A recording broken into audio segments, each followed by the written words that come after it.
What up, though, One Pride? This is the Roar of the Lions UK podcast, the podcast where One Pride goes worldwide. My name is Anthony Fitzpatrick. I'm joined this evening by Ryan McCluskey on the slightly later time of Friday, but this is the college football podcast, Kentucky Fried Kiffin. Ryan, we are 5 weeks into the season, about to go into week 6. This week's already started a little bit, but this was the first week really of conference battles. A lot of the SEC, the bigs, they've all opened up against one another.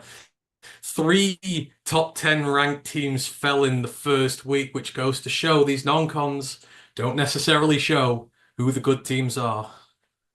Yeah, heavily disappointed by one team in particular that I hype up time and time again, and they go out there and they make me look like a fool. But yeah, like 5 of the top 24 all lost this weekend, and most of them are all in play. So yeah, frauds. There's a lot of frauds, and we've realised that now with their cupcake laden schedules now over. Yeah, absolutely. We need to create a fraud power ranking index around here because I think there will be quite a few teams on this one. So yeah, this week we're going to be taking a look back at week 5, and then we're going to take a look a little ahead to week 6. With it being a little later in the week and starting a little later than usual, we will be a little bit more brisk in our assessment of the games today, and we'll be back to doing the whole full show format next week. We've been hard at work ranking our running backs in college football. And we're going to present our top 10 list here. I don't know about you, right, but I spent about 2 hours on it and I didn't decide on a single damn one. I think this may be, for me, feels like one of the most talented running back groups in the entirety of college football in some time. I've literally got a page full of guys who it could legitimately be. And I think we're going to differ quite a lot on these when they come out. Yeah, I've got 13 right now that can go in the top 10. One of them, I don't have one right now that I know will really upset you. It's not in my top 10. And I found it incredibly hard. Like I said, I'm trying to base them not as pros, just as Yeah. college backs, which is, like I say, some of them have got bright prospects and others. But yeah, I'd say it's the most deep position right now in football. Oh, absolutely. I'm looking forward to doing that. Hope everybody's all right who's listening in. Brent, I can see you're in the building. It says, howdy, folks. Army still undefeated. Michigan still unquarterbacked and unproven. Shout out and respect to the Golden Gophers. Heck of a game it was. We will have a little talk about that in a bit. If you've got anything you want to ask us during the course of the evening, just fire it in the chat and we shall answer as we go along. Let's just get all the housekeeping out of the way and we'll get into this.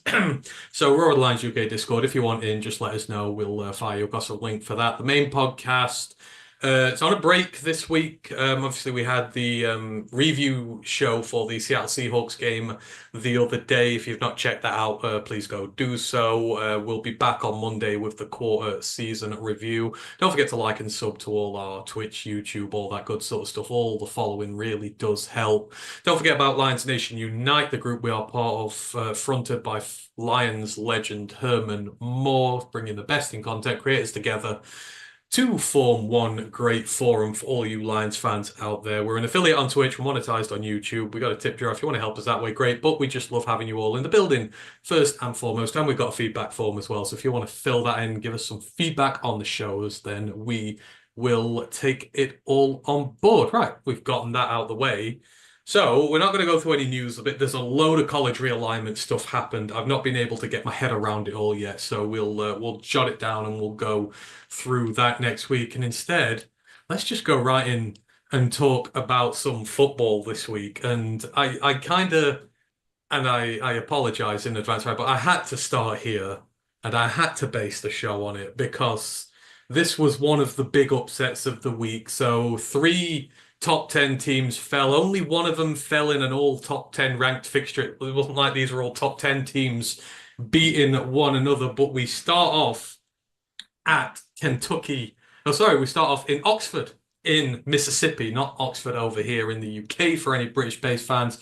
But we've got the Kentucky Wildcats traveling to the Ole Miss Rebels.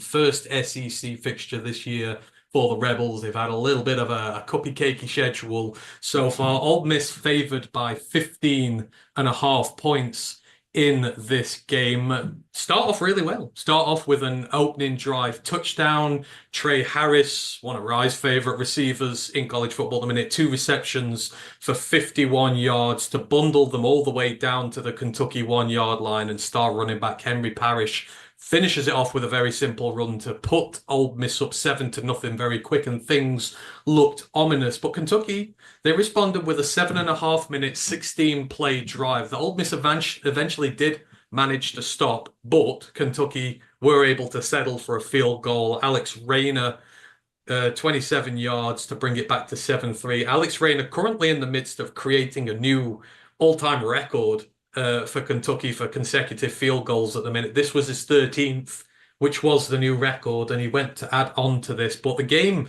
then dissolves into a very, very defensive battle. There are 5 straight punts after this, and the resulting 3 Ole Miss drives don't even last a combined 6 minutes between them, as the Kentucky defense just really comes to home and smothers them. It takes until the last drive of the half for this game to sort of come back to life from an attacking standpoint.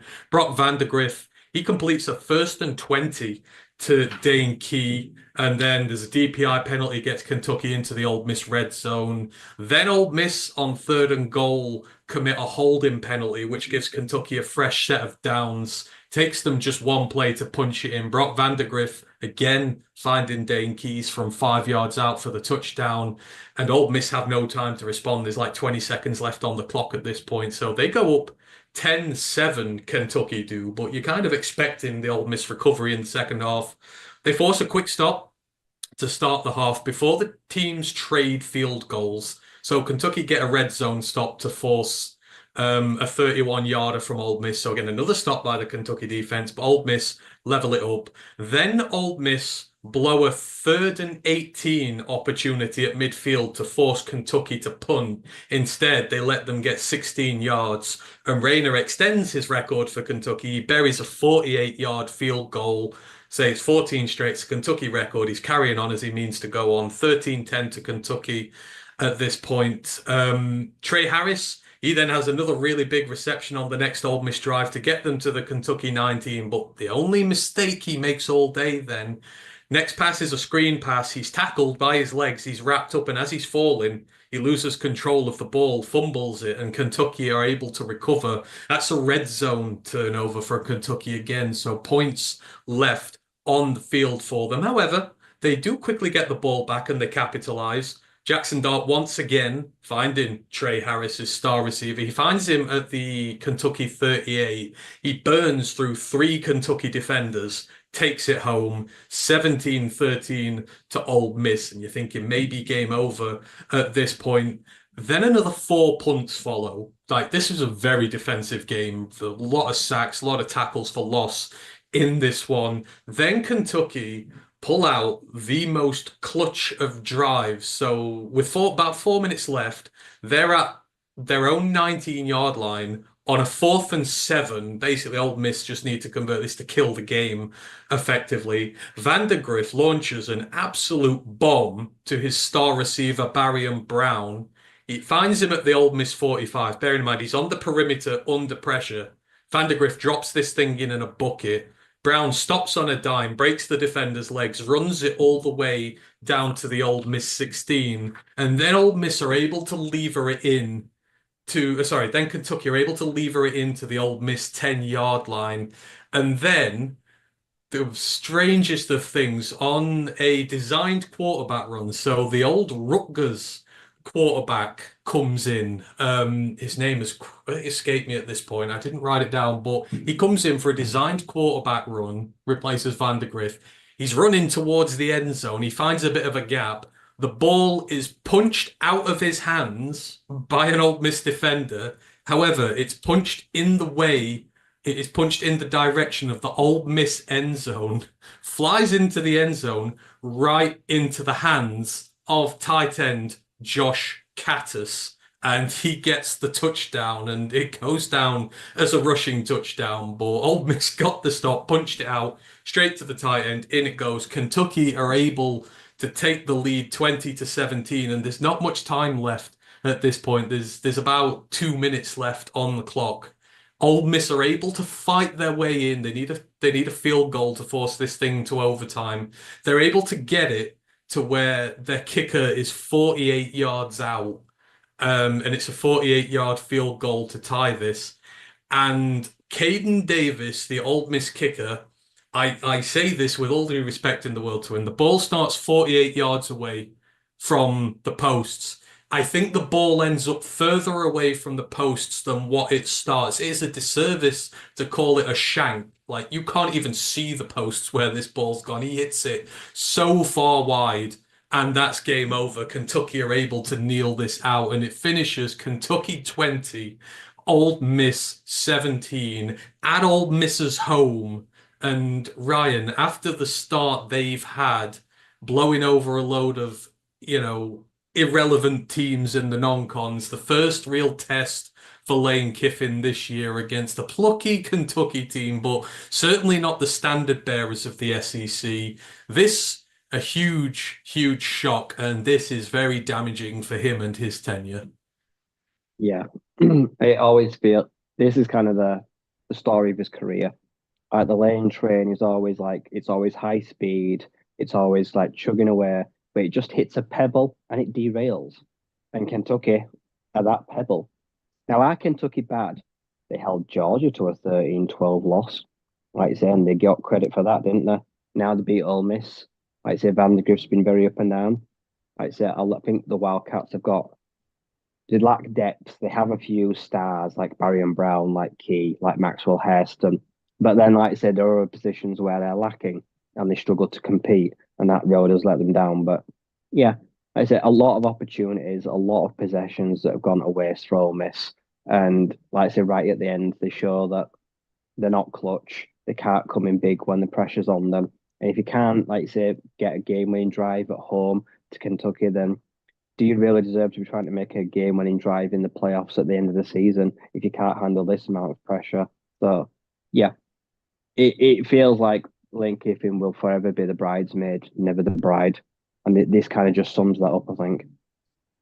Yeah, absolutely. And, this, for Kentucky, this is because a couple of weeks ago, obviously, the Georgia game, they dragged Georgia into this slug fight where it's a street fighter thing, street rules, street brawls. We're gonna drag you down to our depth and we're gonna hammer away at you there. And it didn't quite work for them that time. And you wondered whether it was a bit of a fluke or not.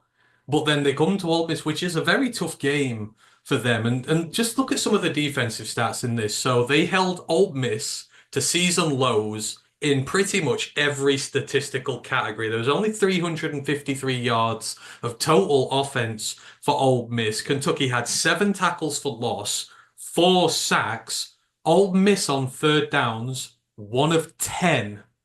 1 of 10. You have a red zone turnover in the way of it is technically a forced fumble for all errors and purposes, and that was the only turnover of the game. Didn't result in any points, but it stopped Ole Miss from scoring points. Even if that's a field goal, that is going to overtime. That's how critical that is. They had a stop rate of 46% on defense. And, this is, right, a very gritty bunch. There's only 111 rushing yards for Ole Miss. Henry Parrish is a star. They've got a great backfield there. And, this Kentucky defense, it's what we know it always has been. It's mean, it's bruising, it just takes games away from you. And, they could be a problem for a lot of teams going forward if they're able to drag you onto their patch the way they play. Yeah, I think Kentucky's brand of football right now is we can, I suppose we can drag you down to our standards, and then we can give the offense as little as much to do as possible to can be competitive. We'll try, like say, hold them as long as we can. You've got to go do your bit. Like say, we'll make life hell for them whenever we can. And for the most part, it can work. Like say, against some of the higher power offenses that are able to scheme better and find ways to get away from you. Yeah, they do fall short. If you're going to play very straightforward football, bit one-dimensional, like eventually they will win you and they will take all these kind of games. And in the end, yeah, they gave Vandergrift just enough to do. Like I say, in the end, he didn't have to go out there and be a world beater because the defense got him the ball back and field position. Like special teams, like say, punts, great field position, pinning them, like I say, making life difficult with their field starting position, all these things, like I say, that a lot of people sometimes overlook. Like I say, they traded a lot of punts in this game, and that was really important. Yeah, absolutely. And they say with Vandergriff, it does look like he's settling down now, right? 18 of 28, 243 yards, one touchdown, key no turnovers for him in that game. And then the clutch fourth and seventh, though, that was an absolute worldie of a throw under pressure down the sideline, right into Barry and Brown's breadbasket. I mean, it's been tough for him there to start with, but it looks like we're starting to maybe see just what he's about now. Yeah, he's starting to gel with the receivers because he's got a good bunch there, good receiving, attacking core. He's starting to get a bit of confidence behind the O line. Looks like he's getting the ball out quicker. The snap time is quick, cleaner, and everything. So yeah, we're going to see the best of him probably towards the end of the season. It's just going to be how much will they have to play for by then. Yeah, absolutely. I mean, it's LSU, I think, up next for them. So if you can, cause a scare there, who knows? Like there could be some form of a dark horse in there just at this moment in time. But I mean, where do Ole Miss go from here? Because like every year is meant to be their year. Usually they get upset by Alabama or Georgia, one of the teams you consider to be in the rung above them. They've never been really, well, let's say they do, but they've never lost this early to a team in the rung below them. I mean, there's problems all over. 8 penalties for 53 yards. Kentucky only had 3 penalties. Time of possession in this game, Kentucky, 40 minutes of possession. This is at Oxford. This is at Ole Miss's ground with their supposedly great offense. To be beaten by 20 minutes on the time of possession, like they're known for their offense, right? Their defense in this game was tremendous. They had, where were we? 13 tackles for loss, five against the pass, eight against the run, five sacks. I mean, they forced enough punts themselves, no turnovers, but you wonder where they go from here, right? This was Jackson Dart's test. His Heisman odds have plummeted in the regards to this. It's like where do they go? They've now got to start beating Bamas and Georgias, surely, if they want to recover this season now. Yeah, this has put a major dent in their confidence, my confidence in them, because usually they don't have to rely on their defense because they've been winning by 50s and 40s. And then the one time they're asked to score what, 20 points, Jackson Dart lays an egg. And yeah, like you say, he was firmly in the Heisman race for me before this game. And now I look at him and think, yeah, the competition you're playing against probably inflated your numbers a little bit because you've laid a stinker here. And now they're under pressure this week to not just win, to win very handsomely and kind of squash all memory of this. I know now, like say, when a Georgia or Alabama come knocking or a Tennessee, they've got to knock them off now. Like I say, they won't be able to rely on the two-loss SEC schedule. I say they're usually banking on that one key loss. No, and this again just sort of throws another big spanner into the works of the playoffs, right? We've already got so many one-loss teams in there.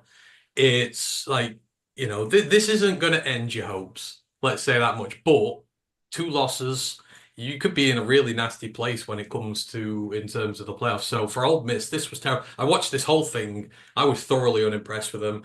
I really like this Kentucky side. I love, Kentucky defenders are always high level. Like you say, you got your guy Hairston on the back there.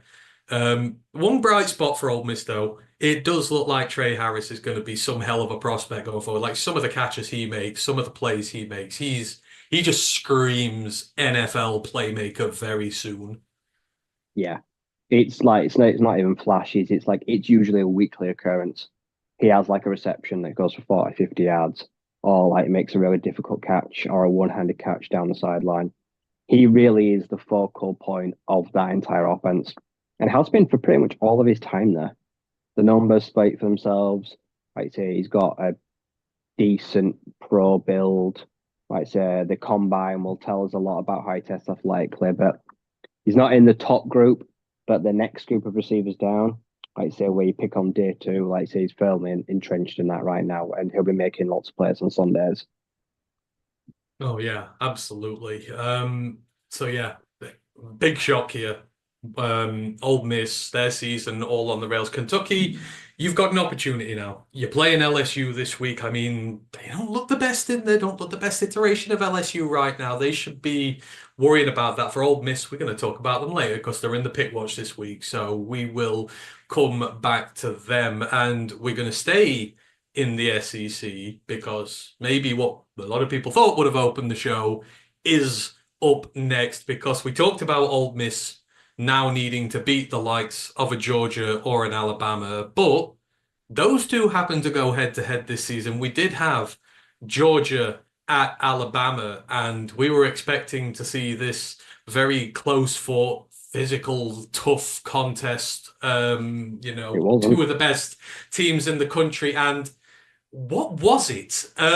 Again, I stopped to watch this, and this was an absolutely terrific game, but an absolutely shocking first quarter here. Alabama came out like someone had told them that Georgia had stolen their lunch money, and they went for the jugular from the off. This started first touchdown. Jalen Milroe had a 7-yard run into the end zone after not even 5 minutes into this game.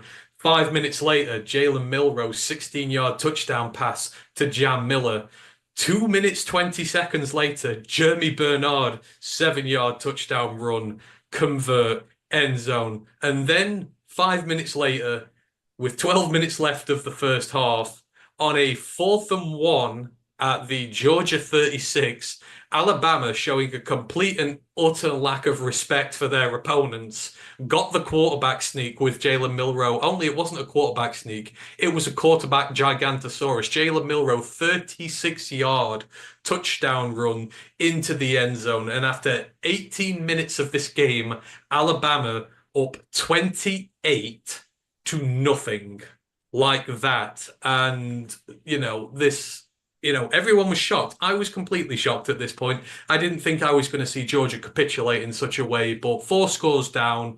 Eventually, they decide that they want to try and come to life. They score a touchdown with 6 minutes left in the half. Trevor Etienne has a 7-yard touchdown run to get in there to reduce the arrears to 28-7. And just as you think, maybe that something's going, they got a stop. They got the ball back. They had about 2 minutes to get another score before the half.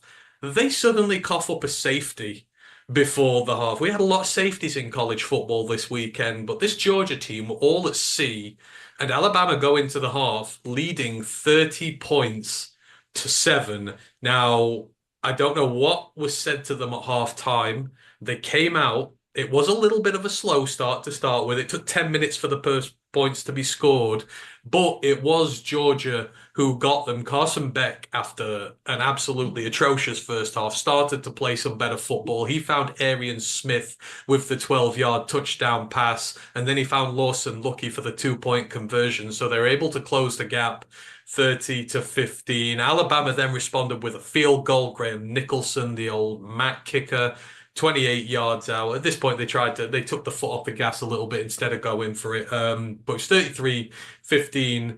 Then Georgia decided that they were going to come and play some football. So with 10 minutes left in the fourth quarter, this was still 33-15. But Carson Beck finds Lawson Lucky with an 8-yard touchdown pass. 2-point conversion fails. So it's 33-21 to Alabama. 4 minutes later, Dylan Bell then runs it in from 3 yards out from Georgia. They got a quick stop. They got another score. And all of a sudden, it's a 5-point game. Then they get another stop. And all of a sudden, they go down the field again. And then 1st and 10 at their own 33, Carson Beck finds Dylan Bell, an absolute bomb of a 67-yard touchdown pass.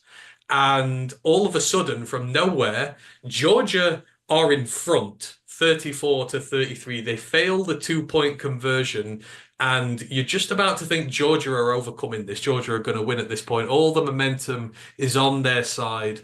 And then a young 17-year-old boy by the name of Ryan Williams comes to save the day. One play, 75 yards, skins several Georgia defenders alive, takes it all the way to the house, does the young man, and they reply instantly. There are 13 seconds between the two touchdowns, and before you know it, Alabama are back in front and Georgia are not able to respond. And what was I mean, this was an absolutely unbelievable start, right? Alabama just absolutely destroyed them. Carson Beck looked bad. Their offense looked bad. They looked like a team who'd never played football before. They spend 6 or 7 minutes in the fourth quarter mounting what looks like it's going to be one of the greatest comebacks of all time. And then maybe the biggest rising star in all of college football goes, nah, shuts the door. Alabama win. Oh, what a game. I mean, Georgia very, very much vulnerable this year. And Carson Beck, another whose Heisman credentials have been sorely tested. See, this was one of those. It was fool's gold. I knew for a fact even when Georgia took lead, they weren't winning. They were terrible. Like I said, Bama blew them away. Like I said, this is the Jalen Milroe that I saw at the end of last season that I said Heisman contender next year. And he started the season very slowly, but when the biggest, like I say, lights come on him, the biggest game took over. Like you say, showed the flashes of the dual threat, taking off, running, everything, plethora of weapons. Carson Beck, I don't like him as a pro. I see lots of things with him that really worry me. I would not be a team comfortable taking him in the first round next year. Like I say, I think someone will, but for me, I'm just not buying on it. Like I say, and the Georgia O-line didn't help him either. There's lots of negative plays, lots of havoc rate from that Alabama defense. Like I say, a lot of guys getting busy. Like I say, just yeah, like I say, perfectly coached game on the Bama side. Like I say, even though there was this scare in it, I still felt like they always had control.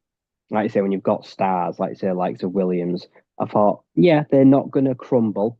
They'll compose themselves. They've gone behind. Like I say, they'll find a way to get themselves out of this. And then, yeah, on the biggest play of the game, one of the biggest plays of the season, a back shoulder throw with body control. He turns 360, gets his feet down, bounces to the outside, and then it's just a foot race. Like I said, there's a reason the kid said, I reclassified, I should be playing high school football, but I'm too good for it. I'm already a star in college. And like I say, for me, he's the best freshman in the country right now. And then on the other side of the ball, like I say, the guys like Keon Stab, what a great pickup for Bama. They've got a true freshman at corner, isn't it? Is it Humphreys? I think, Yeah. like I say, he's like a 5-star. Like I say, he started slowly, but he had a great game. Like I say, the linebackers, the defense, this is just, yeah, the scoreline for me just did not tell the story of this game. It was a lot of Alabama domination. And then, like I say, a 5-10 minute window where Georgia finally got it together. It just felt too little too late, even though they took the lead. He just knew their defense. He couldn't stop Bama. He just couldn't do anything to get in their way. But yeah, like I say, this feels like if they continue their trend, this won't be the first time this won't be the last time they play each other. It feels like they'll be on a collision course to play each other again. But yeah, I saw a lot of defensive frailties from Georgia that are worrying. I saw Beck making poor decisions with the ball, putting it in very costly areas. The turnovers, like I says, one of them where is it the linebacker gets a pick and he just Yeah. doesn't see him. He just sits there and it's just like a gift. It was like the one Goff threw the other week, wasn't it? Yeah, Against the Tampa. linebacker just backs off, drops into coverage, and just sits and like he just doesn't see him. He tries to just throw it through him. Yeah, it's really tough. I mean, let's first talk about Bama. I mean, you've got to give credit to Kalen DeBoer, right? Like he's replacing Nick Oh yeah, Saban, and head coach of the everybody's year right going, now.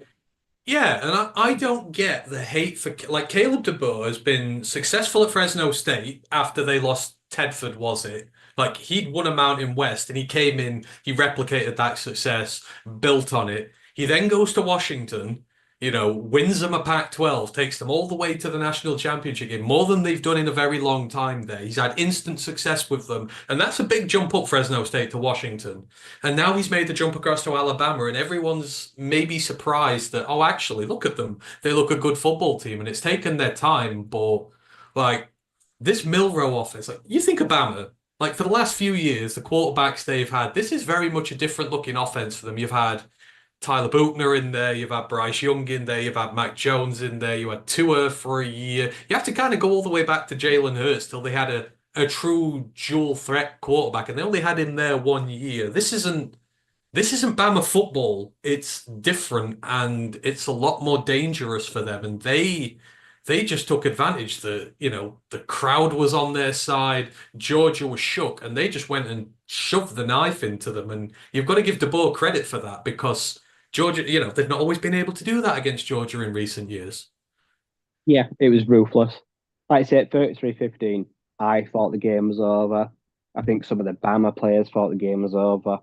Like I said, DeBoer didn't. Like I said, he'll have been frustrated. The fact that Georgia were able to work their way back. I bet after that game, he properly chewed them out for that because, like I said, they were playing with their food a little bit, and they should have won this game a lot more comfortably than they did. But yeah, Hmm. they're not used to these having the QB designed runs, like I say, the wildcat snaps, the funny kind of things where you have a mobile quarterback that can do that. And they've not had to worry about that thing for a long time because a lot of them just wanted to stand and deliver in a pocket, like I say, built around them. And like I say, with it, it brings the risk of turnovers, but then it brings the risk of, like I say, dramatically extending plays. And like I say, you get these highlight reel stuff. So yeah, DeBoer, a lot of people I thought, like I say, didn't think he deserves the job. Like I say, that he didn't really warrant it coming from Washington. He wanted to come to a national title game. And yeah, he's proven the wrong. And Yeah. yeah, he's in the upper echelons of the coaching tier rankings right now. So yeah, great game. And yeah, like I say, he's got them in a good position. He's got a roster that has probably got the most talented freshmen, like I say, redshirt freshmen who've been in the country. He's making, like I say, water out of wine with kids fresh out of high school. Yeah. And most teams cannot do that. They No. need veteran guys, whereas Georgia, the Bamas, they will pluck them fresh out of nappies and Yeah. turn them in, like I say, NFL pro straight away. And we've seen like I say, Williams, Humphreys, and other guys. Yeah. And let's say that, like when they're 3 touchdowns up, they go to a 4th and 1 and they're like, we're not taking a field goal. We're going to go for it. Like that ultimately wins them that game. The decision to get 4 touchdowns in a row and go 28-0 up. The aggressiveness. I love the defense as well. So the defensive coordinator now is Kane Womack. He's the old South Alabama head coach. Great defensive coordinator. 3 picks of Carson Beck. So in this game, just some of the bits that go through and stand out. We always talk about turnover battle in these. 4 turnovers for Georgia, 3 interceptions, a fumble. They fumbled twice, but they lost one of them. Alabama, 1 interception thrown by Jalen Milroe, and that is it. And the turnover look counts for 8 points in this one, which it's enough. That's enough to win them the game. We always talk about this being the case. As for Georgia, no sacks. They did have 11 tackles for loss, but they couldn't get to the quarterback. They couldn't stop them running the ball. Nearly 200 yards on the ground for Bama, 400 through the air, 550 total. Georgia got 570 themselves. Beck threw for 422 yards, but 27 of 50, 3 touchdowns, 3 interceptions. They couldn't run the ball. I mean, it was, like you say, a much more dominant performance than it looks for Bama. The defense was great, gave up a lot of garbage yards and some late scores, and it'll want a few plays back, but overall, they look like the team to beat at the minute now. Yeah. When like so the rankings came out, I like, yeah, Alabama have to be number one. Like I said, the defense, yeah, they were garbage scores for Georgia. They were never really were ultra competitive. It felt too little, too late. And yeah, like I said, their defensive line, their trench warfare. I just don't know what they feed their O line in Alabama. What do they do in Tuscaloosa? It's like they put them on that stuff you feed cattle to fatten them up for the market because they just turn out these 6'8" monsters like guys like Yeah. Tate Ratledge and that. They're just gonna they know they're gonna walk into the first draft next year. Well, Like, yeah. Well, that was interesting. They won it. Tate wasn't playing for Georgia. That was a big loss for their O line, and it looked like it showed. Like their leader gone. But like these Bama linemen, they've had to transition. Let's say they've gone from pocket passers to Jalen Milroe, so they've yeah, completely got to had to get to the next change. level. They've had to go Yeah, to more athletic linemen, not their 6'8", 350 pound guys. They need guys that are 6'4", 6'5", and are like 295, yeah. 315. They need a little bit more juice in them. Absolutely. Mile marker's in the building. Hope you are doing well, mile marker. Brent says roll tide syndrome was in effect at the start of the game for sure. Yeah, this was all about the atmosphere for this. However, the burning question that everyone will be asking right from this, there were two two NFL GMs at this game. And one of them, I because he suppose. loves them so much, was Brad Holmes. Now, the question is, who is he there to look at? Because this is teams like there are star-studded teams here. I feel like Mikel Offensive will lineman. Yeah, and offensive yeah, line. Mikel. Yeah, Eh, Mikel Williams was okay. He was coming into this carrying an injury, but is there anyone else you reckon he was there to see? Because that's the question burning on everybody's mind. Who's Brad Zion? Because we know he loves Bama players, but I'm sure there's plenty of talent in that Georgia team as well. yeah. See, there's a lot of guys there that we just don't need. Like, let's be honest, Malachi Starks will be going into the first round. Do we have a Mm, spot for him? We don't have a spot for him right now, do we? But he's like no. he is like say a first round defensive nickel safety. Like say he's a star and he's going to go very high. Yeah, it's going to be. Could this be Alexander Lowe and he may move on after this year? If there's a cap saving, maybe a linebacker. Georgia and Yeah. Bama like to have some fantastic linebackers, don't they? Like I say, they may be looking to get younger at their position there. So maybe some of those outside linebackers, guys Got an like out, that. got an outside with Arian Smith on the outside for receiver. Yeah, Six a catches, receiver. 132 Yeah. yards and a tutty, 18 Uh, yards per catch. Duperee, like I say, maybe to Yeah. pick up a blocking tight end as well. Yeah. Like there's a lot of I didn't even know. Kickers, Yeah. also, yeah, kickers, like I say, someone like Nicholson. Graham Nicholson. Yeah. Didn't really have a lot to do on the day apart from kick extra points, but Brad I don't know who the other one was, mile marker. I don't think it ever came out, but I know Brad was definitely there.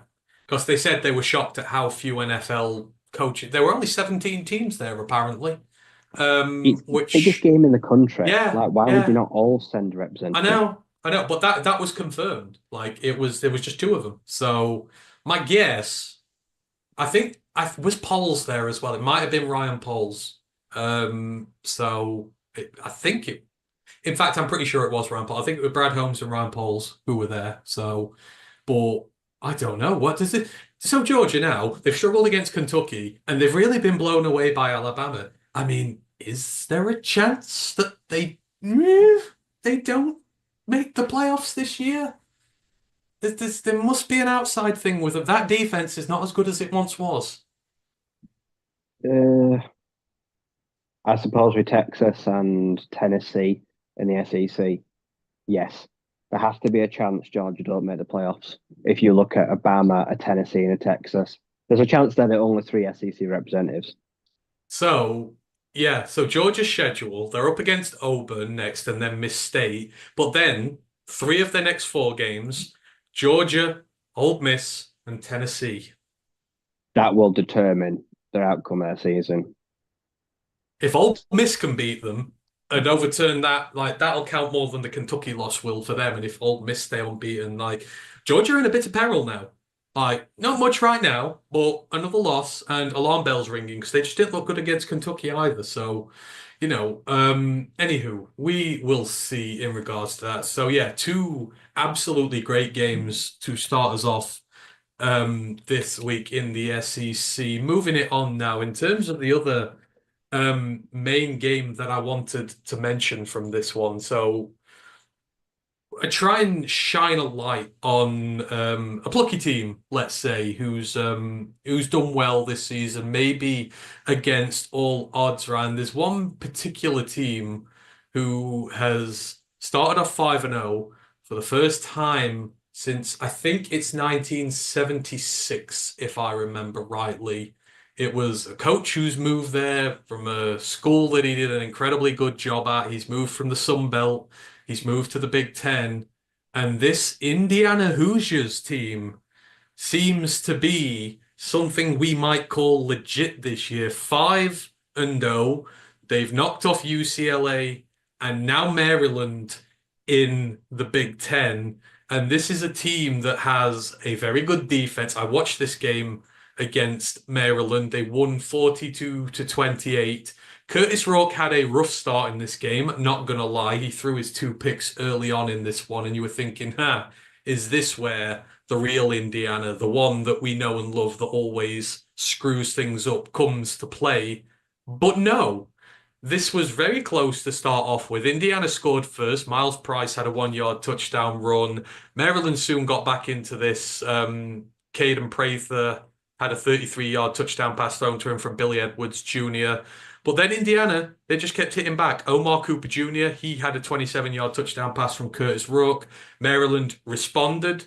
Dylan Wade, 6-yard touchdown pass. Justice Ellison then got a 20-yard touchdown run for Indiana to put them back in front. 10 seconds later, a 75-yard run from Roman Hemby got Maryland straight back in this. It's 21 all at this point.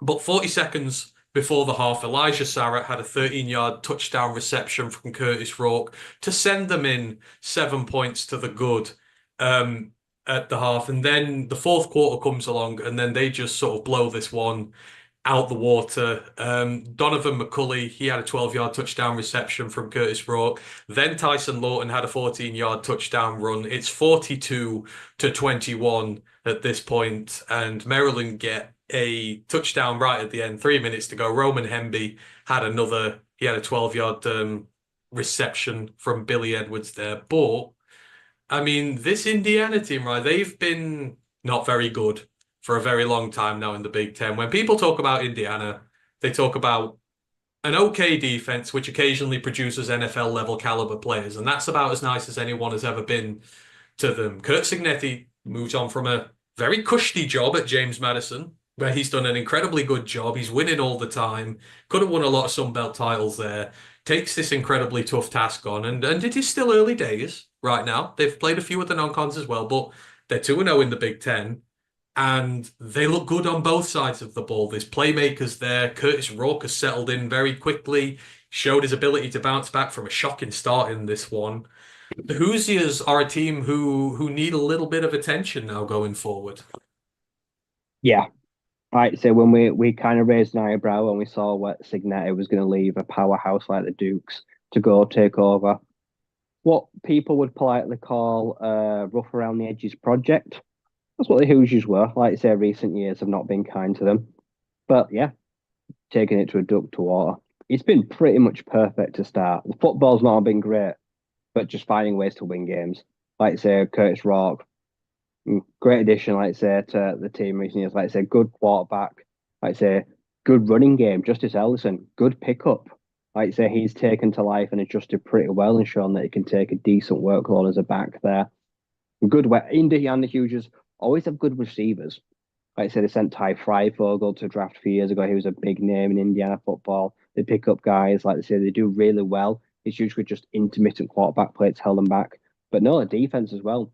In recent years, that's kind of been their Achilles heel. Like I say, beginning of big players, guys like that have struggled. But right now, they're playing not always the best football, but it's very balanced. Like I say, they're both putting in a shift and helping each other out. And yeah, 5-0 start, beating, like I say, not a great Maryland team, but a dangerous Terrapins team. They're always dangerous to Terps because they do have always how they play their style of brand of football. Big players galore, like I say, but also the ability to, like I say, make big errors, capitalize on big mistakes. If you can capitalize on them, you can beat them. And they did do that, yeah. And they've taken, like I say, perfect start to the season. And yeah, come the end of the season, could be consideration for head coach of the year kind of job. Yeah, he brought a lot of his James Madison players with him, right? And everyone's like, well, how are they going to adapt to the But what was the one thing James Madison were always good at last year? Their defensive line, I mean, they had stupid sack numbers the year Two before guys last. like 15 and a half and Yeah, 16. And they had absolutely stupid sack numbers there. And when you look in this game, they had 5 sacks. James Carpenter, his nose tackle at James Madison, 2 sacks on the day. Mikhail Camara, who was the very talented, he was a redshirt sophomore, I think, when he was playing, but he was in his first year playing. He's really good. Sack for him as well. Like, that's another thing Indiana have struggled with over the years. Like, they've always had really good linebackers. You occasionally get the good DB out of there, but that D line has not been a game changer. But he's brought his James Madison D line with him, and that, as well as the talent infusion on offense which he brings, those seem to be the two cogs that have got this Hoosiers machine very much pointing in the right direction. yeah, he knows the guys that he's brought with him like the back of the hand. He wouldn't have just taken anyone if he didn't think they could make the extremely big jump up in play and level of composition. Like I say, in the Sun Belt, most teams would crumble to a Maryland side. He's taken the few key guys that he knows he can trust. And yeah, disrupting the quarterback, collapsing the pocket, tackles for loss. It's something that Indiana, it's been their Achilles heel for years. Is getting in the backfield and causing players and slowing teams down. And he's brought a few guys that are able to just come in and just chip in and help take the pressure off everyone around them. So it's definitely a team effort. But yeah, they are the kind of the keys to winning football games. Like I say, is your quarterback good enough to, like I say, deliver the ball, distribute it well, and can your defensive line, when the third and fourth down comes, can they get off the field? And right now, the answers to both those questions are yes. Yeah, like I say, this is the best start since the 70s. Next three games. Tomorrow it's Northwestern, then it's Nebraska, and then it's Washington. So if you can beat the banana skin, which was Northwestern, that will be a banana skin to them. Because whenever you get to this point, every game becomes tough. But you win at least one of those two against Nebraska or Washington, who knows? The top of the Big Ten. They'll not be far off from it, potentially. And they'll set a bar for themselves. Yeah, if they can go 7-1 across the next three games, they'll be a top 3, 4 team in the Big Ten. Absolutely. Like I said, the bowl game will be wrapped up. They won't even have to worry about that. They'll have loftier aspirations. They will genuinely be looking at a playoff. If they're 7-1, they are looking at a playoff spot, chasing that down. Yeah, absolutely. Quickly before we finish, as for Maryland on the other side, I mean, they're in purgatory now, right? Under Mike Locksley, he's been there since 2019. They're 32 and 35. They're 15 and 34 in the Big Ten. I mean, He's got to go. it's got to be close, right? You see Indiana, who've been below them in the pecking orders for some years now, make the coaching change, and now they're losing to teams like that who they would consider to be below them at this point. Like that's surely got to be an area for a hot seat watch now because he can't survive that bad a record. I know he's a player's coach, and I actually quite like the guy, but like they blew their chance last year against Ohio State when they looked like they could be legit in the Big Ten. Now they're falling even further behind. They're gonna have to make a change soon. Yeah, they need to make a change. And honestly, they need to get rid of the air raid. It only went so far under Talia Tagovailoa. They lost all the big games with him, despite, like you say, a plethora of receivers, great quarterback, too one-dimensional. And we see it again this year. The same errors keep coming up again. They just try to outscore teams. And then when they can't, defense, it can be non-existent at times. Like I Yeah, say, someone needs to go in there and they need an overhaul. We've seen a lot of teams go away from the triple option to a more balanced pro style offense this team, and it's worked for a lot of them this year. I think yeah. I'd like to see Maryland go away from the let's throw the ball 55 times a game. Do you reckon it's harder to wean off the option or the air raid? Because everyone talks about weaning off the option Air raid, being hard, but no one talks about weaning off the air raid. air raid, because it can just be so successful. Look at Western Kentucky for years. Like I said, just pure 45 to 60 passing attempts for Bailey Zappi a year. And let's say 8.5 times out of 10, it worked. And they chewed up big numbers, and everyone's talking about them because they're in the national top 10 for all statistics. But when it don't work, no one's talking about you. Like I say, yeah, it's so destructive when it all clicks and when it works well. Like I say, it's like crack. It's bad for you, but like I say, when it's working and you've got, like I say, the money to afford it, like I say, you're on cloud nine. But kicking the stuff and kicking the habit, it's got to be hard. It's flashy, isn't it? Like you say, it's flashy and, it's good for neutral viewers who like it. But, if you want to win anything, Who was the last team in the nation that actually, like say, got all the way to a national title and they were averaging 45 to 55 passing attempts a game? It just doesn't happen. yeah, there are not many. I mean, There won't be many. I guess Washington would have been closest, but they did run the ball quite a lot with Dylan Yeah. Johnson last year. And So, Johnson, that's a good. Yeah, Coleman yeah, now. They've got Will Rogers, who's an area quarterback. Like I say, yeah. Coleman have still got one of the top But 10 backs in the nation. So yeah, yeah, they do run it enough to not get that. Yeah, it is not a, you don't see it very often. So, But yeah, well done to Indiana, and hopefully going forward, this form carries on for them because we want more good teams in the Big Ten. Right, those are the three major ones I want to talk about today. We'll move down into the upsets now. So we've had two of the top 10 teams who lost so far. Ole Miss were ranked six, lost. Georgia were ranked two, lost. But we've got one more to go, and that takes us to the incredibly unpredictable world, Rye, of the Big 12, where just nothing makes sense in that conference anymore. Arizona, who have looked terrible this year thus far, traveling on the road to number 10 Utah, who, let's face it, were probably due a defeat. It feels like they've been riding the crest of a wave they don't really deserve so far.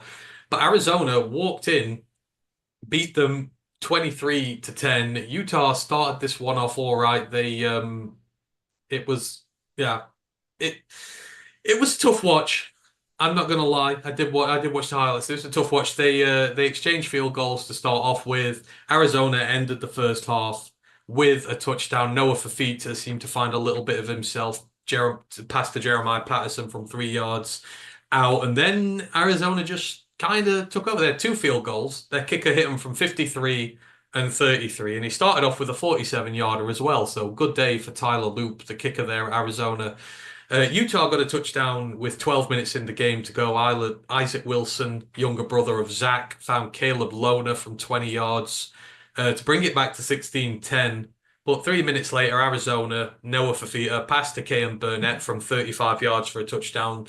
It went up to 13, and they weren't able to get back into this one. And Arizona held on relatively comfortably in this one. They had about the same offensive yardage. Arizona ran the ball a lot more on the floor, 170 yards to Utah's 100. But, right, this is the Big 12. The Big 12 makes no sense no more. But you kind of felt like a Utah defeat was inevitable eventually because of what's happening with the quarterback situation. Young Wilson's thrown another two picks there, and Arizona have discovered a little bit of the form that nearly got them in the Pac-12 title game last year.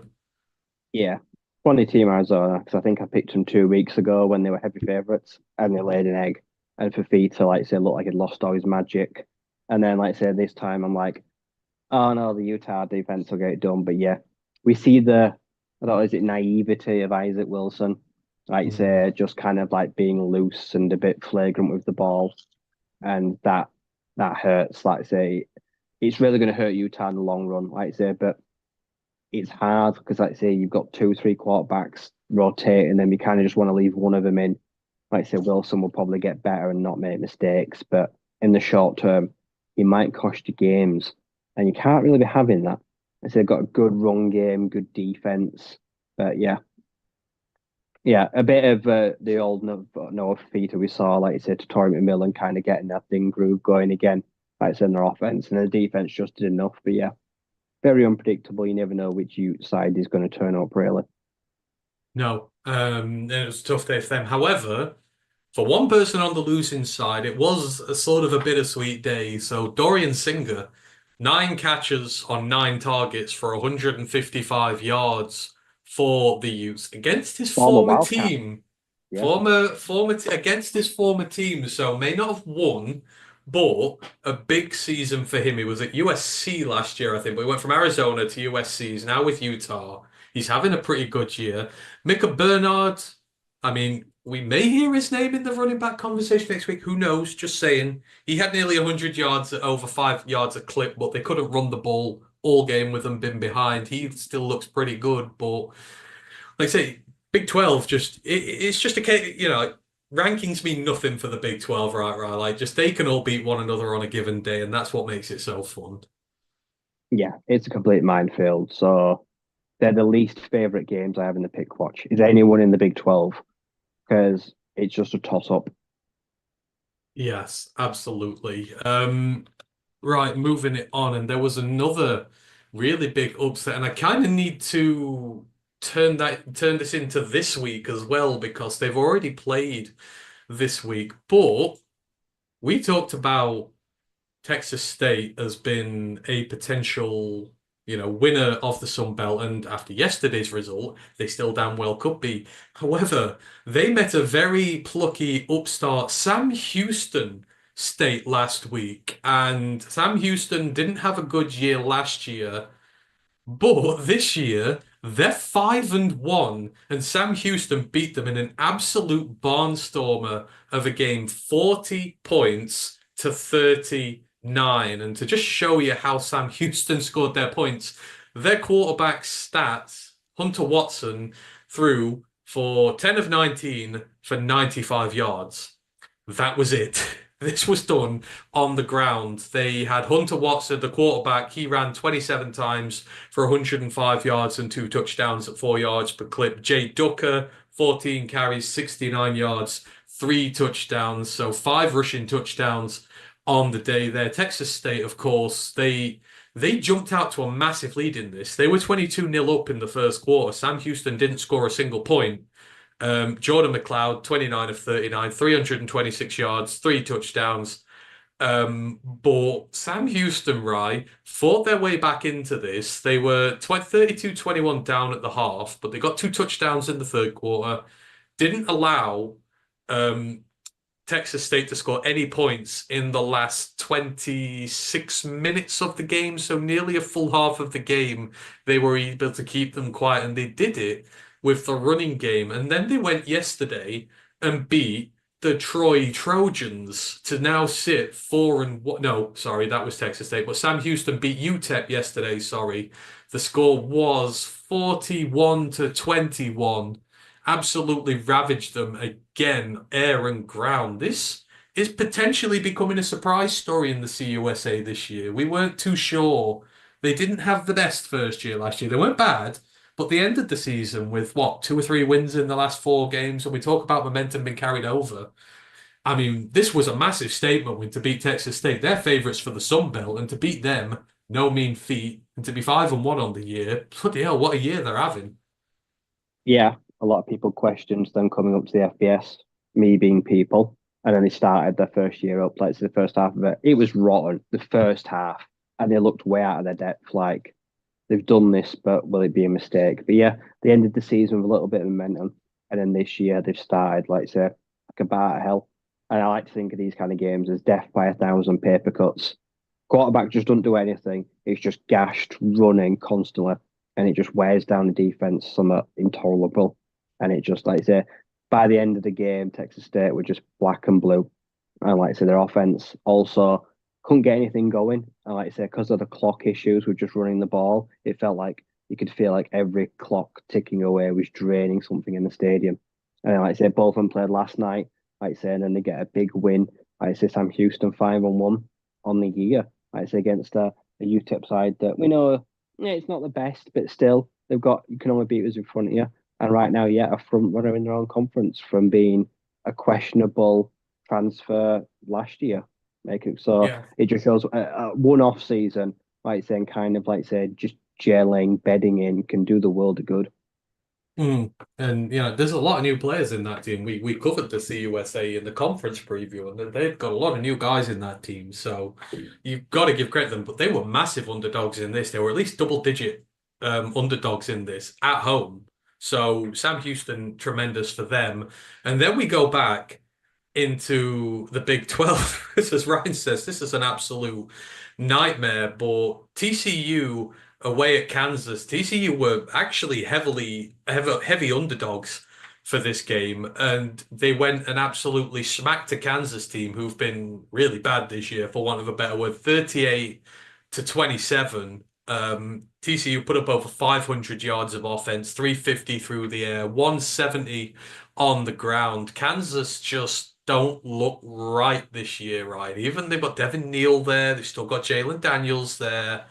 And Texas Tech, TCU, they're going down the air raid route again. 300, like I say, 350 yards through the air. There's 170 on the ground, but there's some big chunk plays in there. But again, just the nature of the beast. You don't know what you're going to get. TCU have looked incredibly bad. Like, they got blown out by SMU the week before this and looked awful, and that defense looked awful.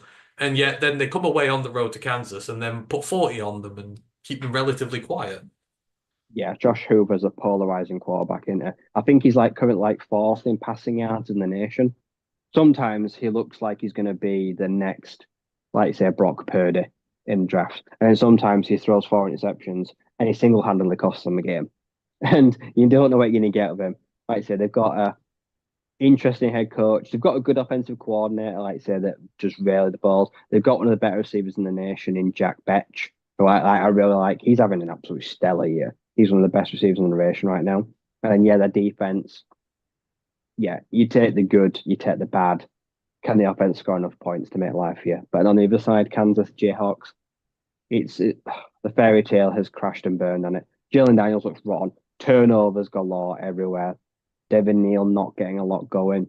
We've seen the Bookers. We've seen Kansas send a lot of guys to draft on defense in recent years, not reloaded. It's going to be a rough all year for the Jayhawks. I feel like in general in college football, like I say, they're unpredictable. Like I say, they've got interesting game was this Sunday. Like I say, coming off a bye, so I'm not sure what to expect. But yeah, TCU, they're a very Marmite team. Like you say, I hate backing them because then I feel stupid when they lose. But then sometimes they'll go out and their offense will just blow a team away that they should have no right doing.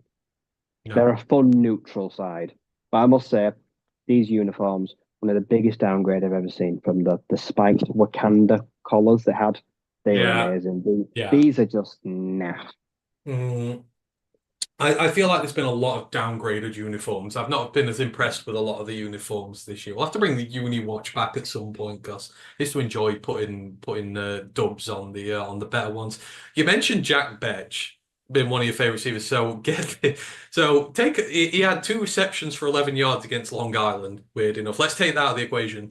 Against Stanford, 6 catches for 139 yards and a touchdown. Against UCF. 9 catches for 200 yards and a touchdown. Against SMU, 8 catches for 166 yards and 2 touchdowns. Against Kansas, 10 receptions for 131 yards and 2 touchdowns. He is at 647 yards and 6 touchdowns on the year, averaging nearly 19 yards per catch so far. That's pretty good. And that's against power opposition for the most part. Yep.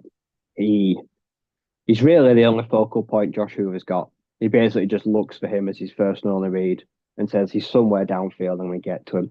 And when he gets there, yeah, he's a walking big player.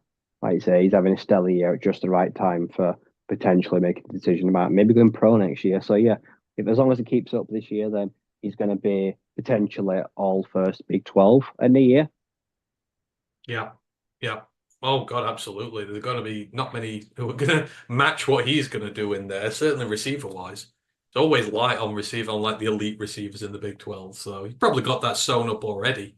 Like 600 yards through 5 games is no mean feat. And then the other one in the Big 12, are we going to have to start apologizing to Prime soon? Because they were Oh, watch this. I was really annoyed. massive, Yeah, they bounced back in a big way. massive underdogs against UCF in this. It was UCF were 13-point favorites at home, and you're thinking UCF's rushing offense is one of the best in the nation. And they're just going to run the ball on them, kill the time of clock, and be done with them. Colorado beat them 48-21, and we're starting to see things from this team now that we haven't in the past. So defense, especially, 13 tackles for loss, 7 against the pass, 6 against the run, 5 sacks, 2 interceptions of KJ, who didn't have a good game, I'm not going to lie. They won the turnover battle by +3. They forced 2 fumbles, one which was recovered, but they forced a fumble and they got 2 picks. The defense making plays in the backfield, making turnovers, and the offense is starting to reach a bit of parity. 250 yards in the air, but 140 on the ground, and they've always struggled to run the ball, but it just kind of feels they're finding something there now, right? They're running the ball enough to take the one dimension out of their offense. And that defensive line now is winning them games. which they did here. They stopped UCF running it as much as they want to. I mean, they still had over 500 yards of offense, but when you've got 4 turnovers, 500 yards of offense suddenly becomes not very much because ton of empty yards 'cause you keep turning the ball over. Yeah. Like I say, spoiler alert, you will hear RJ Harvey's name next week. Like I say, he's still, but no, do you know what? Props to Prime, props to Colorado. Like I say, I was wrong this week. They came out and played maybe their best game under Coach Prime. Most Mm. well-rounded, if anything. Like I say, we saw the emergence of the head and shoulders above everyone Heisman candidate. Like I say, Travis Hunter, just absolutely stellar, wasn't he? In every facet of the game, he even pulled the Heisman pose. And people think it's goofy, but honestly, it's hard to blame him right now. He's playing with incredible confidence. Like I said, the interception was beautiful. Like I said, the way he just backpedaled and he broke down and just like scooped it out of the air like he was a fisherman. It was just great. But yeah, finally running the ball, stopping Shador Sanders getting pummeled by the defensive line constantly by being able to hand it off, and then making smarter decisions and getting guys like say because we did some receivers. I mentioned Will, like say, made some big plays. Guys like that, like say, there's a lot of real. It's just a really good spread of weapons in Colorado. It's not just Travis, but only Travis gets the love. And Four, then yeah, catch, four yeah, catches, 99 yards, and a yeah. touchdown. But yeah, KJ Outside. Jefferson, very topsy Uh, turvy game on it. A lot of the designed runs, but like say, there was a terrible fumble that turned into an interception where he kind of just tossed it like a baby into defenders' hands, like saying that went for a touchdown. He can make magic, and then yeah, he can be very loose and sloppy. But yeah, like I say, the backfield as well. He just didn't have any time to operate, did he? You see the D line for Colorado, like I say, finally seeing the pressures from BJ Green that I knew he had at Arizona State. Like I say, guys like that are starting to work in the backfield now. So yeah, maybe they've turned a corner and they realised they need to put more emphasis on running the ball. But yeah, after what was a rough week last week, it was a pretty good response in that sense. I thought KJ would be the perfect fit at UCF, the way they style and run the Yeah, ball. John Rice Bromley, the running quarterback, like so I thought it'd be a perfect fit for him. It's just not working so far. There's something not right there. And you know, they're still doing all right, but you know, that you get sacked 5 times, it knocks you around, you're getting pressured a hell of a lot as well. I mean, what the havoc rating in this was huge. It was 20% the havoc rate for Colorado. That's 94th percentile. Like, you know, you can't KJ's maybe not the best under pressure sometimes, so and that was exposed here. But again, shows the nature of the Big 12. Colorado on the road were massive outside favorites for this, nearly 2 full scores, and they just went in there and absolutely swamped them. So there were a ton of upsets this week, and we're still not done. And we go back to the Sun Belt, and this has been a very chastening week for the Troy Trojans because spoiler, they did play last night. They played against Texas State, which I stayed up and watched I watched the first 3 quarters, and they were completely outclassed in every facet of the game. They got taken down 38-17, but we're not talking about that one. We're talking about the one they played last week, and they lost to the Louisiana Monroe Warhawks. And we profiled the Monroe Warhawks coming into this one. They're the worst team in the Sun Belt by far at the minute. Not, you know, they're just in a bad spot and they're rebuilding and it's a really hard place to get talent there. And they got beaten by them 13-9. And this is, you know, it's we talk about how Sam Houston have had a complete change around in their fortunes for the better. We talked about Indiana, who are 5-0 to start the season for the first time forever. Great. But the Troy Trojans are now 1-5. They have had a horrible start to this year, and their only win was against Florida and A&M, HBCU school from the FCS. I mean, I'm not taking anything away from ULM here, right? This is a massive win for the Warhawks. This is a legitimate, you know, this is a legitimizing win for their new head coach. But like the fall of Troy, and I actually love that pun for historical references, is something that needs to be studied because the defense has fallen off, and of course it will because it's been like top 10 in the country the last 4 years. But that offense has gone, and they just look a shadow of themselves now. Yeah, back-to-back champions, like I say, that were predicating themselves on not explosive offense, but efficient offense, and then a brutal defense that, like I say, punched you in the face. Those things have gone walkabout, and we have to, like I say, talk about how this has been a huge shift. Like I say, 1-5 from a team that is used to winning games, not expecting to win games, going in there knowing their defense could do everything it needed to win games every week. But right now, like you say, even when their defense plays well against like ULM, their offense just goes completely missing. And like I say, some of that never really used to happen. So that's quite unacceptable by their high standards. And I saw the highlights before we came on of last night's game. Like I said, John McLeod shredded them through the air and on the ground. Like I say, they look a shadow of their former selves. And like I say, I don't think the dynasty's over. It's a partial mini dynasty, but like I say, yeah, I think this season right now it looks like a write-off. Like I say, it's going to get back to basics, and then like I say, get back to the Trojan football they know and love at the end of the year from that start of next year. Like I say, but yeah, it's a big fall off. Put this way, this Trojans team beat Texas State 31-13 last year. Like they nullified that offense last year when they had a quarterback who was literally setting every school record possible for a single season.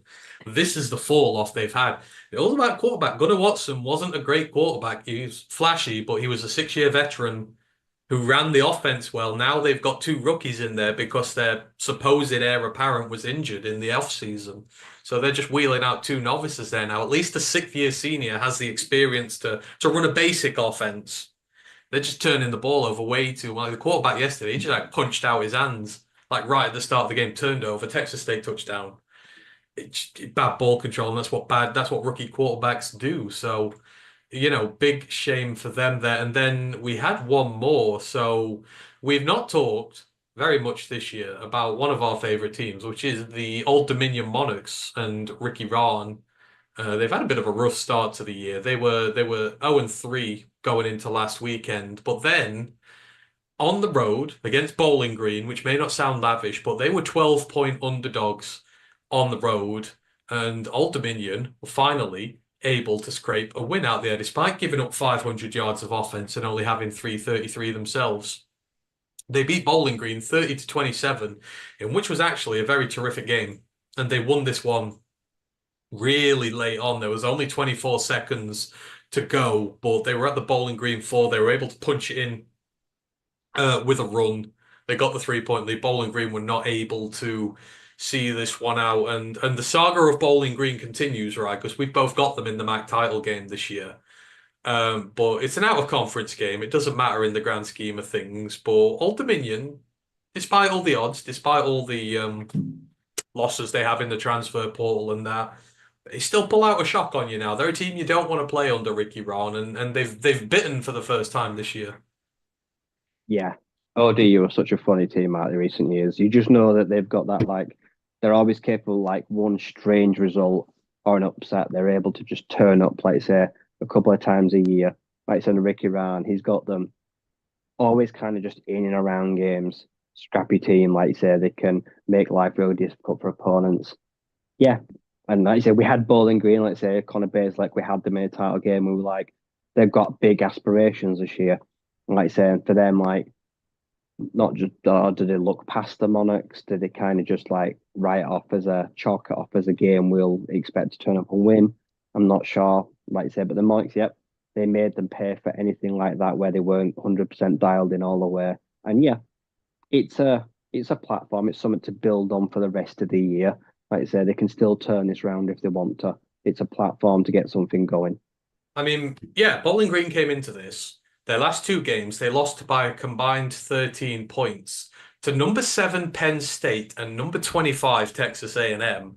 Like that's two incredibly good performances against two ranked teams, and then you lose to ODU. You're like, probably bruised from those two games, to be honest. But they've got Akron tomorrow, and then they've got Northern Illinois and Kent State, so they've got a good opening. So hopefully 3 wins for them, and then they play Toledo, and that's when we'll find out their true stones there. That was everything in terms of the upsets. Before we quickly move on into the Survivor Suite, and there's a lot this week. Brent asks, going back to Travis again. Where do you think he goes in the draft? I assume position at this point. How high does Travis Hunter go at this point, given certainly the uncertainty with the quarterbacks and maybe some of the tackles not performing great to this point? There's sort of a little bit of a void opening up right at the top now. How high can Travis go right now, especially if they market him as two-way? Uh, he won't be marketed two-way. As a receiver, he goes top 10. As a cornerback, first round. I'm still a believer that he should go full-time receiver. I know So you don't think he's a bona fide top 10 pick just yet? as a receiver, I do think he is. I think he could be Yeah. a top 7 pick as a receiver. He's going to play both ways, a defensive back. I would probably wait or trade back and see if he's still there. Interesting. Do you reckon there's a team in the NFL that would do him as two-way? Do you reckon there's someone Yeah. out there who'd be brave enough to do? Who do you reckon would do it, if anyone? Like, I'm trying to think if there's any teams out there who would, like, who'd be brave enough to take a two-way player and do that? Like, it wouldn't be an old school guy like Mike Tomlin. Certainly wouldn't be a guy like Dan Campbell, I don't think. I don't think you'd take a two-way player. I think you'd have to find, it won't be Jim Harbaugh. I think you'd have to find someone young and innovative and, like, willing to throw caution to the wind. Whichever team signs Ben Johnson from the Detroit Lions. Ooh, you think Ben would draft him as a two-way? Yeah. Ooh, I think that's a good I call, think that is. he would design a whole playbook for Travis Hunter. But I also think look at the Saints, look at what they've done, like say how many times they use guys and what's his face? Taysom Kind of Hill. Taysom Hill. Like I say, he's not a two-way, but they will just literally just give him a playbook and let him do what he wants. Like I say, Mhm. just go out and send him out and make players. Yeah. So yeah, there are a few guys that I don't know how it works contractually.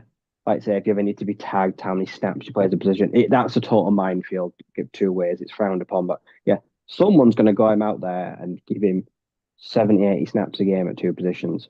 Like I said, the moment he gets hurt, you come under instant scrutiny. If he Yeah. gets a season-ending injury at cornerback, they're like, that's your fault for not making him play receiver. So you're going to have to open yourself to some serious criticism.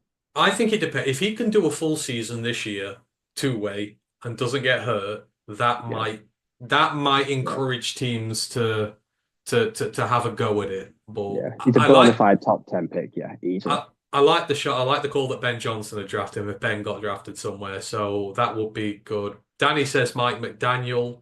He probably would, but and as he also says, probably not going to be in a job by the next draft. He'll be done by then.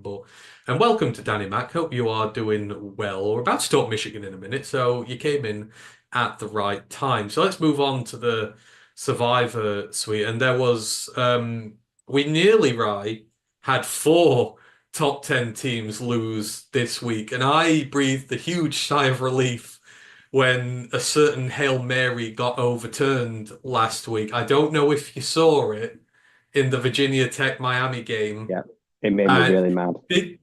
okay, did it deserve to be overturned? No, if you're going to call it on the field and you don't have enough to overturn it, you can't overturn it. Don't call it a touchdown, and then it's easy to review. So I'm a Miami, Florida stand this year for Cristobal on that. I think that was a bogus call.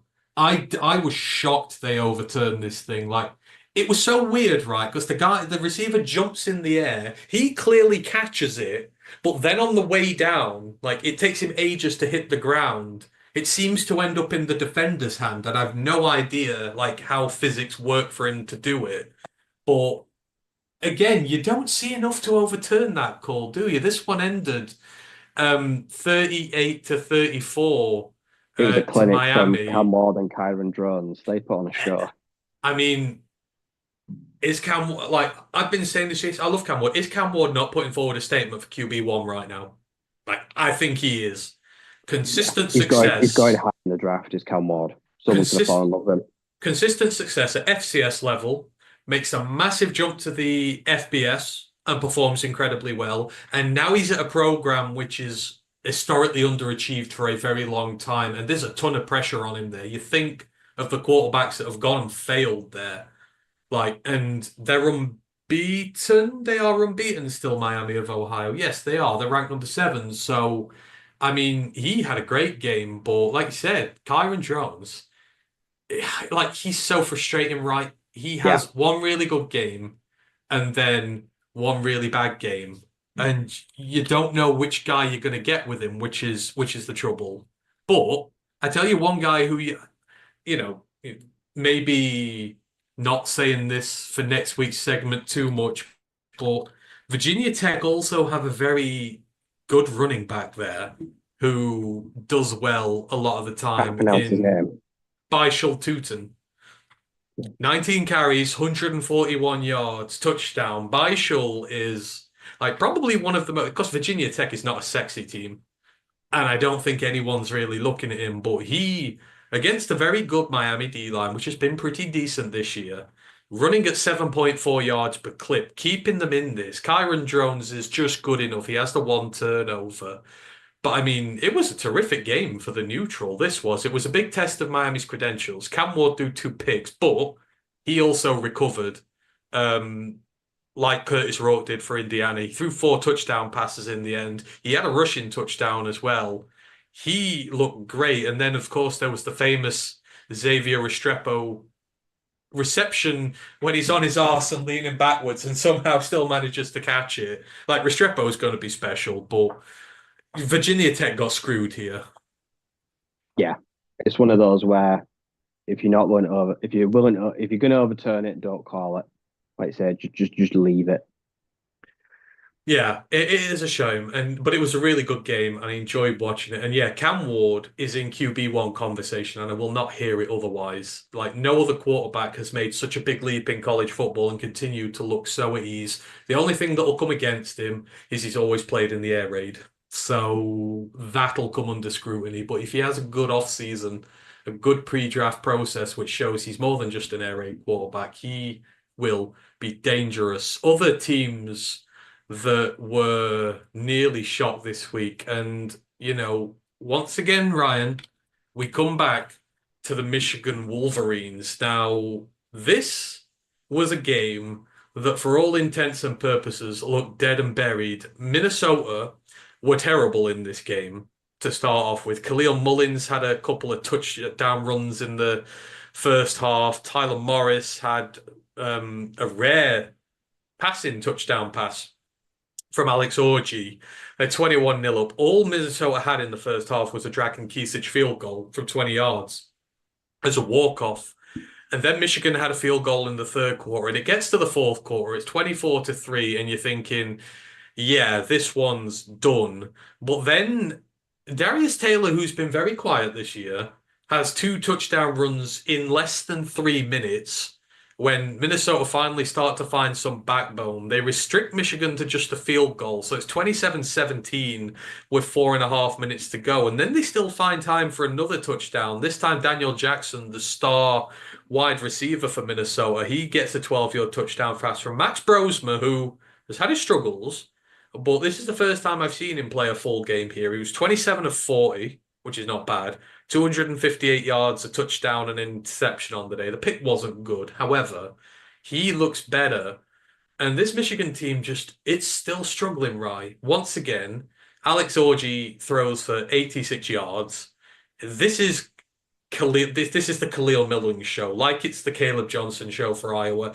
They're basing themselves entirely on a running back in their defense right now, and they don't look good. And Minnesota, they fight. It's starting to come together for them now with their FCS quarterback. Yeah, for Michigan, it's just it's damning in it. You just look at them and you just think it don't matter who's under center. It's not good. Like I say, and now at some point, honestly, I think you wheel out a third quarterback. Everyone was clamoring for Alex Orji, weren't they? But I'm looking at him like he ain't much better. He's just not turning the ball over. But he ain't taking any risks at all to move down the field. He's too conservative. Like I say, he's the totally opposite end of the scale as the previous guy, Davis Warren. So yeah, it is a running show and it's a defense show. And yes, that has won them lots of games in the past. But against some of the pluckier sides, like I say, some of the sides where they can slow you down just a little bit enough, they can make life difficult for you. And yeah, the game, yeah, it was over to an extent. And like I said, you can say what Minnesota did, some of it was garbage time. They're still trying to work a lot of stuff out themselves, like I say, and they're looking at other games. Like I said, they probably didn't come into this thinking we're not going to win this game. Like I say, we're just going to struggle, like I say, but we can build more momentum for other weeks. But yeah, I've stopped. I didn't watch the game. I don't plan on watching much Wolverines football this year because it's a hard watch and it's not even a good watch at times. No.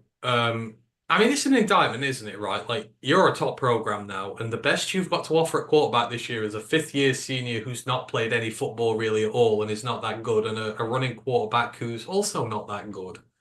I mean, they've got the young five-star kid who's arriving next year, right? Oh, I can't remember his name. They've got the big five-star arriving next year, but they've got nothing in the pipeline for now. Like nothing. Otherwise, you'd be rolling him out at this point. I mean, they were favored by 11 in this, but they got outdone in yardage. Minnesota 309 yards, Michigan just 236. Um, it's tough. I mean, yeah, fair play to Minnesota. They look good in this. They look like they're finally getting somewhere. What do you reckon of Max? Like, we've had a lot of FCS quarterbacks come up and start really well this year and set the ground on fire as they start. He is taking his time to get involved in this, but they didn't run the ball in this. They're usually reliable running back.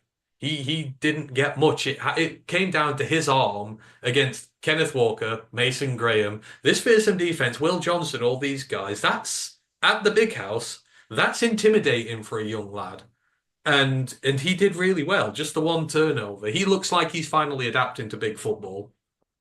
Yeah, there was always going to be teething issues with him. And to be fair, joining a PJ Fleck offense, yeah, no one ever wants to do that, do they? Let's be honest. They've never been known for having good quarterback player or a good passing scheme. They've always been a run heavy offense. So he wasn't exactly joining a program where his skills will ever really be utilized, if I'm honest.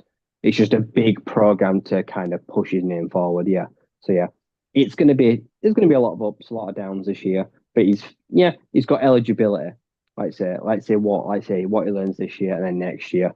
Then he'll be under a lot more scrutiny under a second Yeah. year in the offense. But yeah, from New Hampshire to Minnesota, it's a big jump. Mm. And he looks like he's doing it with aplomb. And, he nearly led the comeback. So, fair play to him. Michigan hold on, but they just feel like that if they meet a top I'm just team, waiting for them, yes. I'm they're just going waiting for to someone to if they meet stop Khalil Mullins and then if they meet a Texas again, they're going to get wrecked. I'm interested to see when they play Ohio State. I've predicted Michigan to win the last 2 years. I'm not sure this year. I don't know. But we will see with them. But fair play to Minnesota. Really good game there from them.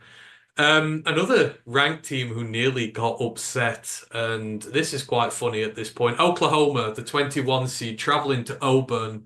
They were second best for this entire game. Auburn were the better football team for all intents and purposes, and they finally managed to get themselves a good game out of Peyton Thorne. They've been throwing turnovers like they're a Dutch bakery for the start of this season. They had like seven in the two previous games, and they've been constantly chopping and changing between their quarterbacks. But so impressed with Auburn in this game. 550 yards of offense to Oklahoma's 290. They rushed for 180 yards. They threw for 340 yards. Like Peyton Thorne looked good. He had three touchdown passes. Just things were going great for them. Jarquez Hunter, man, yeah, we talk about running backs who are not talked about in the top echelons here. Jarquez Hunter is great. He was running at 6 yards per clip, didn't get a touchdown, but did what he needed to. Lambert Smith, the Penn State transfer at wide receiver, looks tremendous. He had 5 catches, three of them, which I'm pretty sure were worldies at this point. And their offense looked absolutely tremendous. Oklahoma, on the other hand, They've got the true freshman at quarterback now. He did all right. 10 of 15, 154 yards for Michael Hawkins Jr. He had a rushing touchdown as well. He had 12 carries for 76 yards. He's a dual threat. Javonte Barnes had 18 carries for 16 yards and a touchdown as well. But for the most part of this, Auburn were in absolute dreamland and they were leading 21-10 going in to the fourth quarter, 11-point lead when Peyton Thorne found Luke Deal for a 1 yard touchdown with 14 minutes to go. Then the Oklahoma comeback happened. So Javonte Barnes had a touchdown run for 2 yards with 8.5 minutes to go. But Auburn had the ball. They've been keeping the ball relatively well. They put together a 4.5 minute drive, got into the Oklahoma half, and then Peyton Thorne threw one of the worst passes you will ever see. Kip Lewis picked him off, returned it 63 yards for the pick six. And just like that, from being 21-10 up, they found themselves 24-21 behind. They got stopped again. Oklahoma managed to field this off with a field goal. Zach Schmidt from 40 yards out. And at some point, right, I guess you've just got to laugh being an Auburn fan. They were the better team. Oklahoma look massively out their depth in the SEC right now. They look terrible. And Auburn found a way that only Auburn could find to lose this. And once again, it's the quarterback throwing picks. And for a program that's so prestigious, it just seems so weird that they've got such a bang average quarterback. He's not even bang average, he's below average, marshalling the offense for them. And he's cost them a massive win.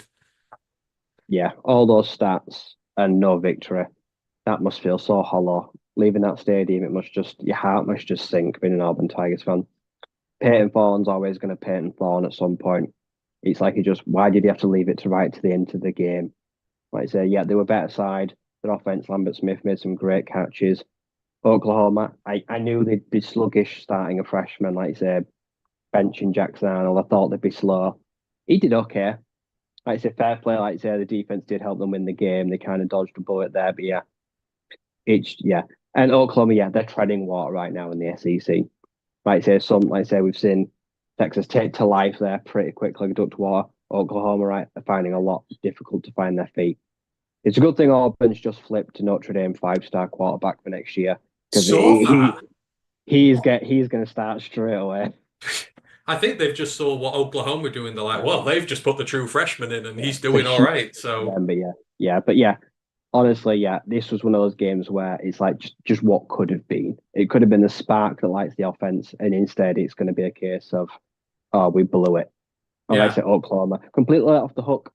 Like I say, defense, like I say, and sometimes you need big guys to step up, like I say, when you're kind of on the back for ups and reeling a bit. So on this sense, good win for Oklahoma, but for Auburn, you did all that good stuff, but what have you got to show for it? Nothing. And you look at the offense. Jarquez Hunter, a great running back. He's a running back who'll win you games. But then you've got Cam Coleman there. He's the true freshman, one of the highest. He was the second highest recruit in the nation after Jeremiah Smith, the Ohio State guy. 3 catches, 82 yards. They're wasting him. If you literally had a good quarterback in there, if he leaves next year, is he going to be there by the time you've got your quarterback set up? Potentially not. Rivaldo Fairweather, he had 3 catches for 71 yards. I'm pretty sure his eligibility is running out, but he's a very good wide receiver. Or is he a tight end? Is he a tight end? I could be wrong. He might be a tight end. But anyhow, he's excellent. So, Auburn, you disappoint me. I really thought Oklahoma were going to win that one. Brent goes, Gophers have a better quarterback than Michigan. Brent, Army have a better quarterback than Michigan. And I told you this the other day. Bryson Daly is a better rushing quarterback than Alex Orji. I'll tell you that much now. And Bryson Daly's like 15th leading rusher in the nation. He's very high at this moment in time. We'll talk about Army in a bit, but Army, they're averaging like 46 points a game. I'm absolutely crazy this year. Danny goes, Mizzou, my side chick. Who you guys got in that one at Aggies? You'll find out very soon because we're getting to the pick watch. Other games that we had on here that were near upsets. Texas A&M just beat Arkansas 21-17, but they were ranked 24, so that does count as a near miss. Miami of Ohio just beat UMass 23-20, and then Boston College by the hairs of their chinny chin chin right beat Western Kentucky by 1 point at home, 21-20. They're having the yips at the minute, Boston College. They had the big win to start the year against Florida State, but just in recent weeks, they got pushed very close by Michigan State. They've been pushed very close by Western Kentucky. You can tell they're a team that's in that transition period where they're struggling to deal with being good, but they're still grinding out wins. But it's going to take a bit of time with them. Yeah, they're not in that phase where they can't blow teams away. They're No, just not there yet. They're not going to make lives comfortable themselves. They're going to be trading on eggshells a lot of weeks, squeaking out wins until they realise how, like say, how when it all clicks, maybe we're looking at, like say, a side next year that can breeze through teams. But right now, they just don't seem capable of that. no, they do not indeed. Right, and then we'll move on to the pick watch ones, and then we'll move on to next week. So we both got this one right. The Rutgers train, choo choo, chugga chugga chugga. They're still going 21-18 winners over the Washington Huskies, and every week, right, we have to keep apologizing to Athian Kelly Manis. Like, he's not the best quarterback in the world.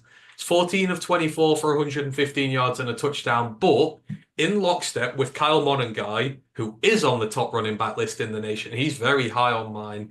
Another 132 yards and a touchdown for him at 5.3 yards per carry. His backup Samuel Brown, another touchdown, 5 carries, 44 yards, going at nearly 9 yards per carry, and they're mixing efficient QB play with a very good run game and an absolutely mean defense. They don't necessarily get sacks and the big fancy plays and that, but they keep teams in check. And you're playing Washington, who are an air raid team. Will Rogers, I mean, 306 yards and 2 touchdowns, which is fine. Jonah Coleman had 148 yards at 9.2 yards per carry. They gave up a lot of yards, 521 to be exact, but Washington were 2 of 12 on third downs. So every time they did get into third downs, they couldn't convert. They couldn't convert on fourth downs. They were 2 of 4. Like, they're finding a formula to win, right? Like, good offense and good defense, which does enough. Doesn't get the flashy turnovers, but it stops them from scoring the big points. And it kept Washington and air raid in check. And that's a legitimizing win for Rutgers now. That's a good standard bearer to see where they're at in the Big Ten. And they seem to be in the higher echelons this year, not the lower.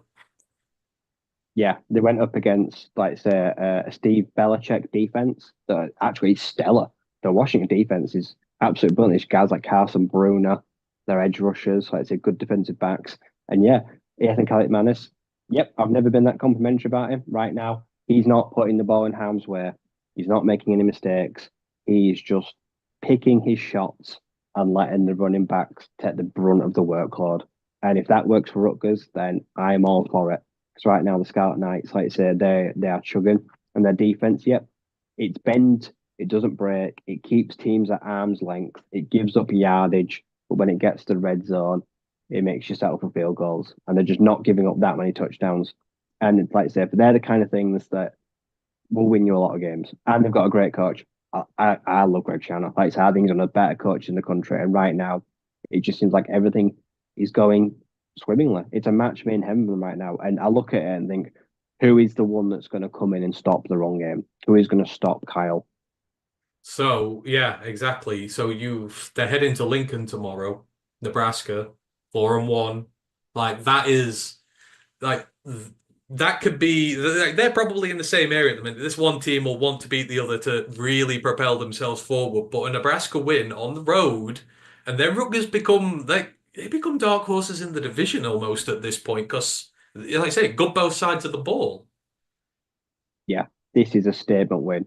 Like I said, tomorrow someone is going to get a statement win that kind of propels themselves towards that. We're looking past December kind of football.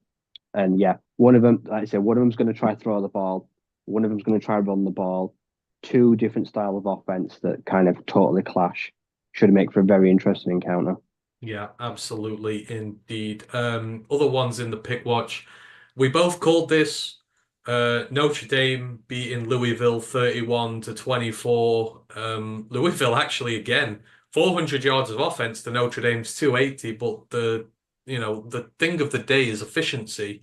Riley Leonard seems to have settled in there now, but they've gone to more of a passing offense. Jeremiah Love, he got a rushing touchdown, but they're not involving him much this year. They're utilizing the passing game a lot more this year. And Louisville, they play one way, they play through the air.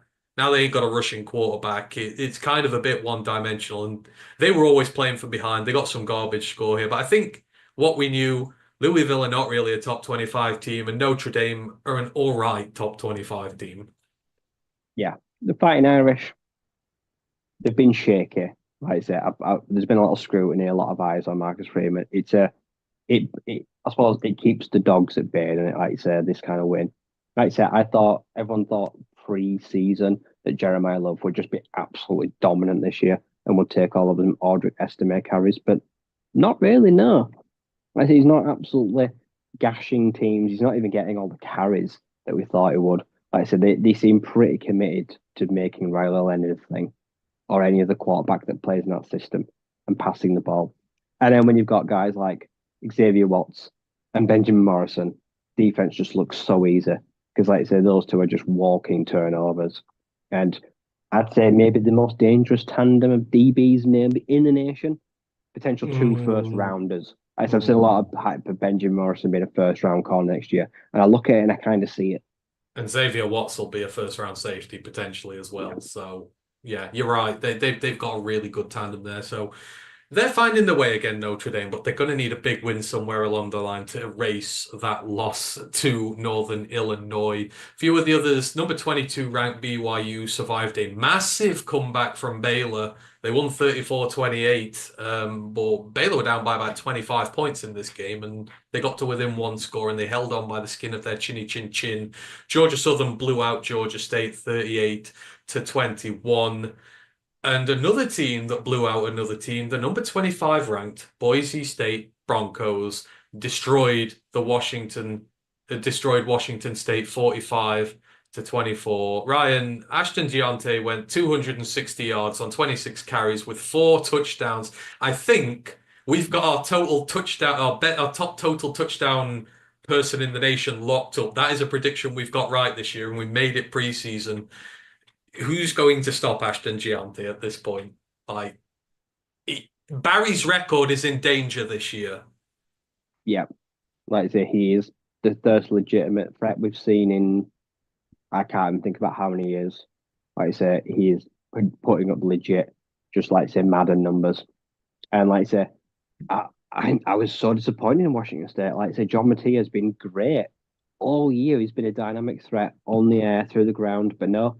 The Cougs just shut down. Like I said, they could not just not handle like the lightning in the ball. And in the end, like I said, it was heavy. It was one-sided. Every time they touched the ball, you kind of just looked at it and thought, it's just going to take. It's a first down, almost guaranteed. Yeah, 20 carries for 28 yards for Mattia. That's it. 1.4. You take his quarterback dual threat away. Washington State becomes the air raid that we all know them to be. And it just makes it two-dimensional. And with Boise have got a good quarterback to complement Giante. Maddox Madsen again, he threw a pick, but 2 touchdown passes. He's having a very serviceable year, and he's got an elite running back at his helm. That's all you need. Yeah. If you've got those 2 guys, the rest of it, it doesn't really matter right now. No, not at all. Some teams don't need a quarterback though. Like these quarterback things are overrated. Our top story last week was UNLV lost their quarterback to NIL issues, and we were wondering what the fallout of that was going to be. Because no fallout. New quarterback coming into the ranks. So it was Haj Malik Williams, the Campbell Fighting Camels transfer, coming into the UNLV offense. And they absolutely, for want of a better word, destroyed the Fresno State Bulldogs. Ollie Hodgkinson had them ranked higher than UNLV in his Mountain West hierarchy. I disagreed. Feel like I've been justified here. 59-14 including 28 points in the fourth quarter. Harsh Malik Williams, 13 of 16, 182 yards, 3 touchdowns. He had 12 carries on the ground for 120 yards at 10 yards per carry for a touchdown. Um, this UNLV team, it is just causing absolute havoc on the ground. They had a 90-yard kick return from Jaden Thomas, the running back who had rushing touchdowns on the day. Ricky White, sorry, got in on the action. We know how good he is. 10 receptions, 127 yards, 2 touchdowns. Harsh seems to like Ricky, like most of the passes. 10 of his 13 completed passes were to Ricky White. That just shows you how much he loves him. But I mean, Fresno State, right, just blown completely out the water with sacks taken into account. Fresno State had less than 30 yards on the ground. They had 310 in the air. The Go-Go, 200 yards on through the air, 252 yards on the ground. Nobody can stop Brennan Marion and the Go-Go, and they've lost their quarterback. It did not make a shred of difference. Who the hell is gonna like UNLV Boise could be a college football game of the decade contender if this carries on. Yeah, all credit has to go to the offensive coordinator. He's created an offensive style that is essentially with the right kind of athlete, it's plug and play, and you can get crazy production out of it. The blocking schemes, the play calls, the pass protections. Like, if you've got a quarterback that's just competent enough to learn the playbook and execute it, can make magic happen. Coordinator of the year, just in contention already. His name will have to be mentioned at the end of the year to just, like, say, go through last week. Like, say, I bet against them. I said, oh, Fresno State will look at this and think, like, oh, there's some frailties there, a new QB. Absolutely dismantled. And then, yeah, we're going to see, like, say, all gas, no brakes, UNLV Boise. There'll be no defense in that game whatsoever. Like I say, it's going to be like 50-45. Well, I hope it is anyway. It And is. like I say, we've got two clear front runners for the group of 5 playoff berth. Yeah. It's the Rebels and it's the Broncos. It's coming from the Mountain West. Yeah, it's I got to mean, be now, yeah.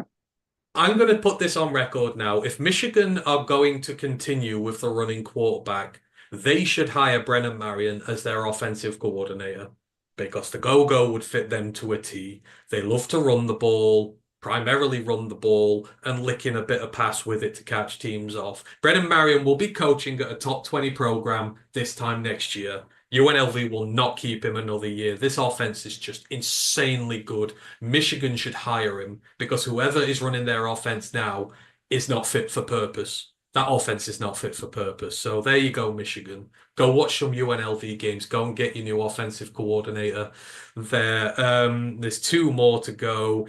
UNC 20-0 up on the Duke Blue Devils, and you're thinking, oh, maybe they're going to put that really bad result behind them when they got 70 dropped on them by James Madison the week before.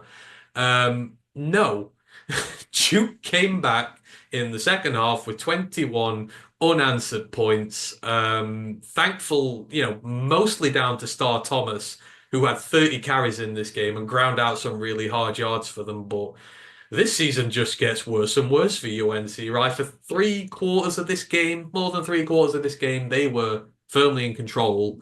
And then Duke just hit them in the face and they had no idea what to do with it. And Star Thomas and Malik Murphy just kind of reduced them to shreds. And Mac Brown's got to be on a hot seat now, surely. His seat can't be tenable much longer with losses like this. No, like I said, the Blue Devils started really badly. I picked them away and I was like, this ain't good.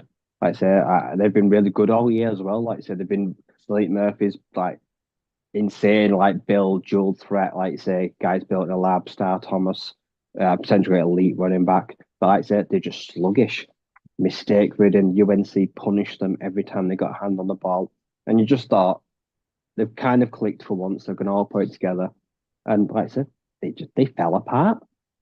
It's like they thought the job was done through like 3 quarters.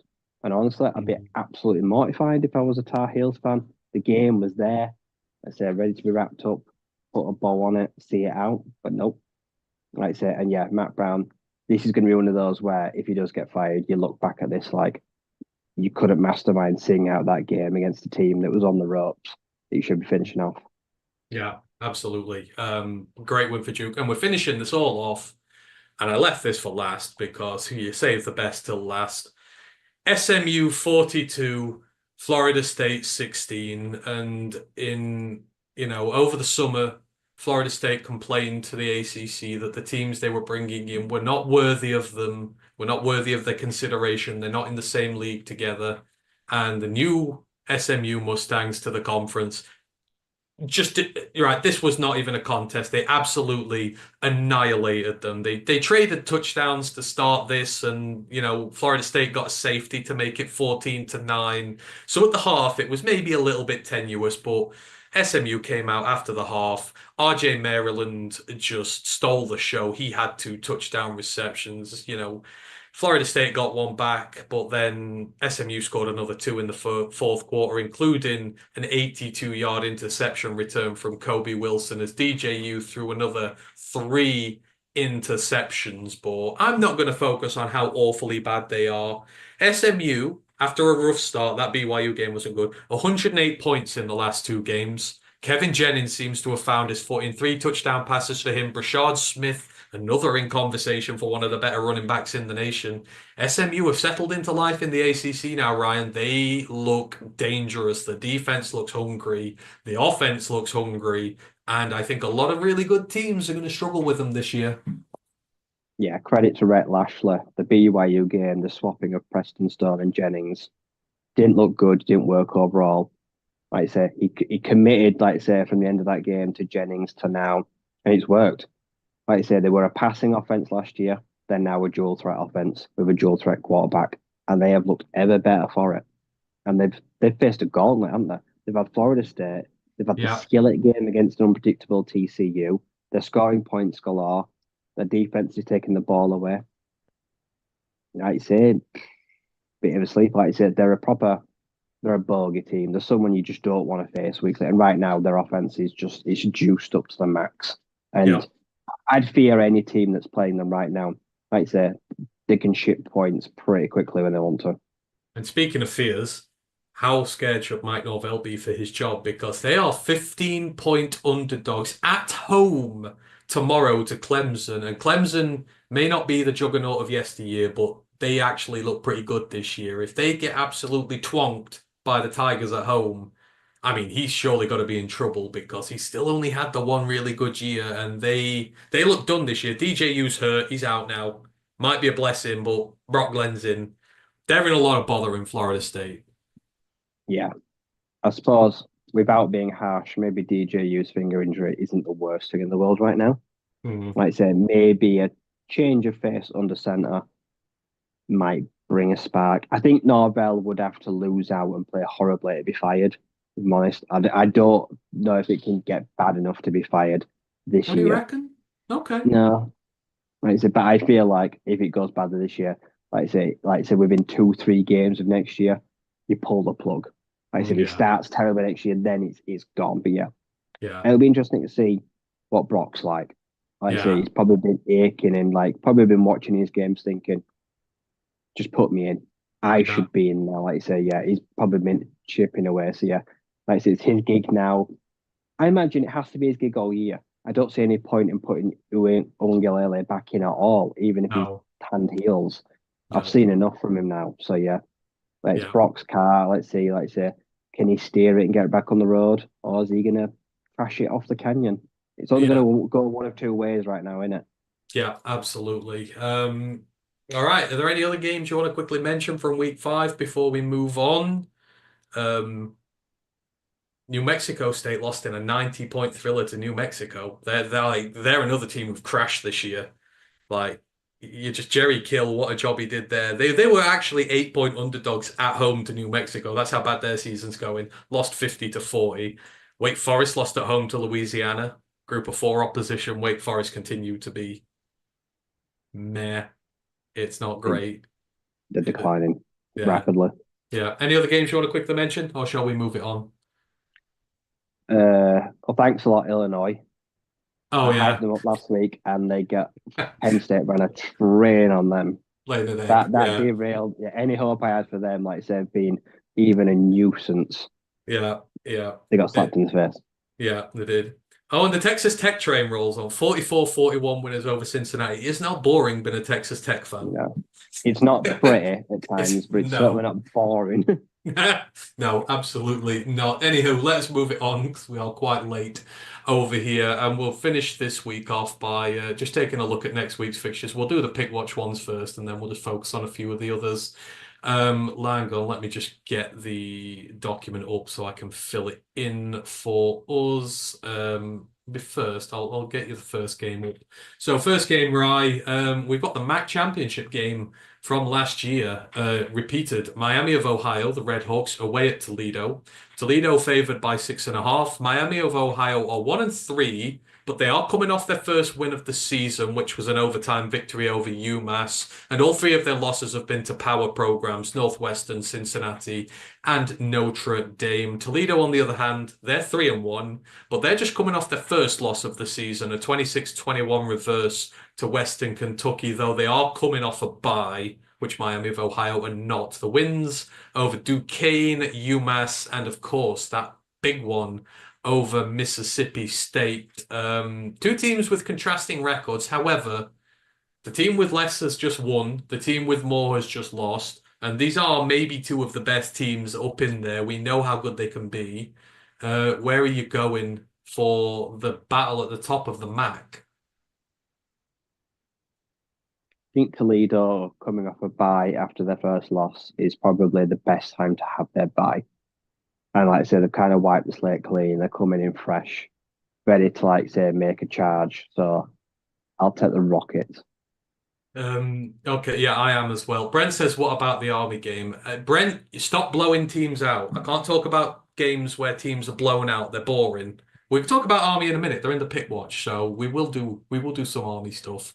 Um, so yeah, we've got a Toledo sweep there. Next up, Syracuse at University of Nevada, Las Vegas Rebels. We got UNLV in here again. They are now ranked. They are a top 25 team. They are number 25. And UNLV at home against power opposition, favored by 6.5. Syracuse, they're 3-1 under new head coach Fran Brown. Wins have come against Ohio, Georgia Tech, and Holy Cross. Most recently, the loss came against Stanford. The Rebels are 4-0 on the season. They're looking for their third Power Four scalp already. They've had road victories over Houston and Kansas. They've also taken down Utah Tech and handed out that absolute railroading to Fresno State last week. I mean, on paper, seems a home favorite here, but these are always tricky. They will always drop one here and there. Have you got the Rebs or the Orange? This is going to be a good one. Syracuse, like you say, Kyle's playing some great football. They look good And under Fran Brown. He's doing a good yeah, job. But the Rebs are an un. yeah, I went against UNLV last week, and I'm going to learn my lesson. I'm going to back them this week.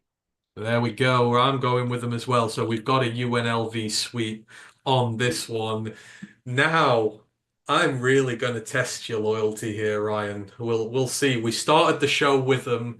They're back here. Number 12, Ole Miss on the road at South Carolina. So Ole Miss are favored by 8.5 points on the road here. They're 4-1 on the season. They rolled through their cupcake non-con schedule against Furman, Middle Tennessee, Wake Forest, and Georgia Southern. However, on the first real test, they lost to Kentucky. South Carolina, I think they're a really underrated team this year. They're 3-1. They had a slow start against Old Dominion, but they won. But better wins against Kentucky in the SEC and Akron. The one loss came against LSU in a game It looks they good though. arguably, yes, they arguably should have won. And South Carolina are coming off a bye.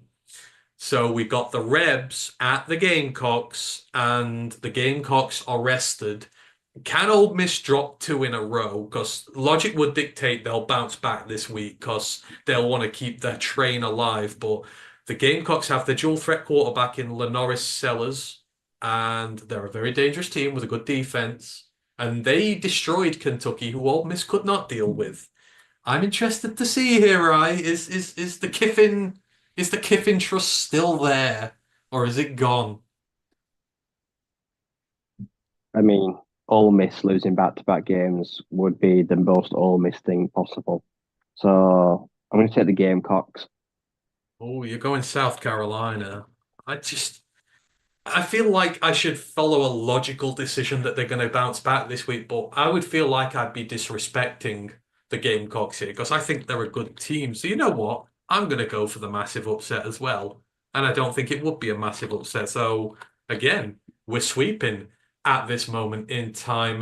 Now we've got the Battle of Florida. So we got UCF at Florida. So Central Florida at the Gators. UCF are favored by 2.5, despite getting absolute their arse handed to them by Colorado. They are 3-1 on the year. They've beaten New Hampshire, Sam Houston, and TCU. Florida are 2-2. They beat the beleaguered Mississippi State last week to give what's his face a bit more time there, Naylor. And they beat Samford as well, who are FCS. The losses came against Miami Hurricanes and Texas A&M. UCF at Florida, the battle, the stinky battle of the Gators, as Ash would say. What have you got? Two QBs that can turn the ball over a lot. Lagway's been good, but it's also been a lot of turnovers. They're running them in I rotation now, I believe. I think Mertz and Lagway are running in rotation. So that's I even hate that worse. even more. Give me the Knights, but because of RJ Harvey, I'm struggling to see Florida run the ball, Okay. whereas I can see UCF run the ball fantastically. Yeah, absolutely right.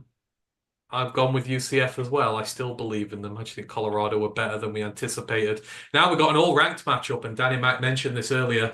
Number 9 Missouri at number 25 Texas A&M.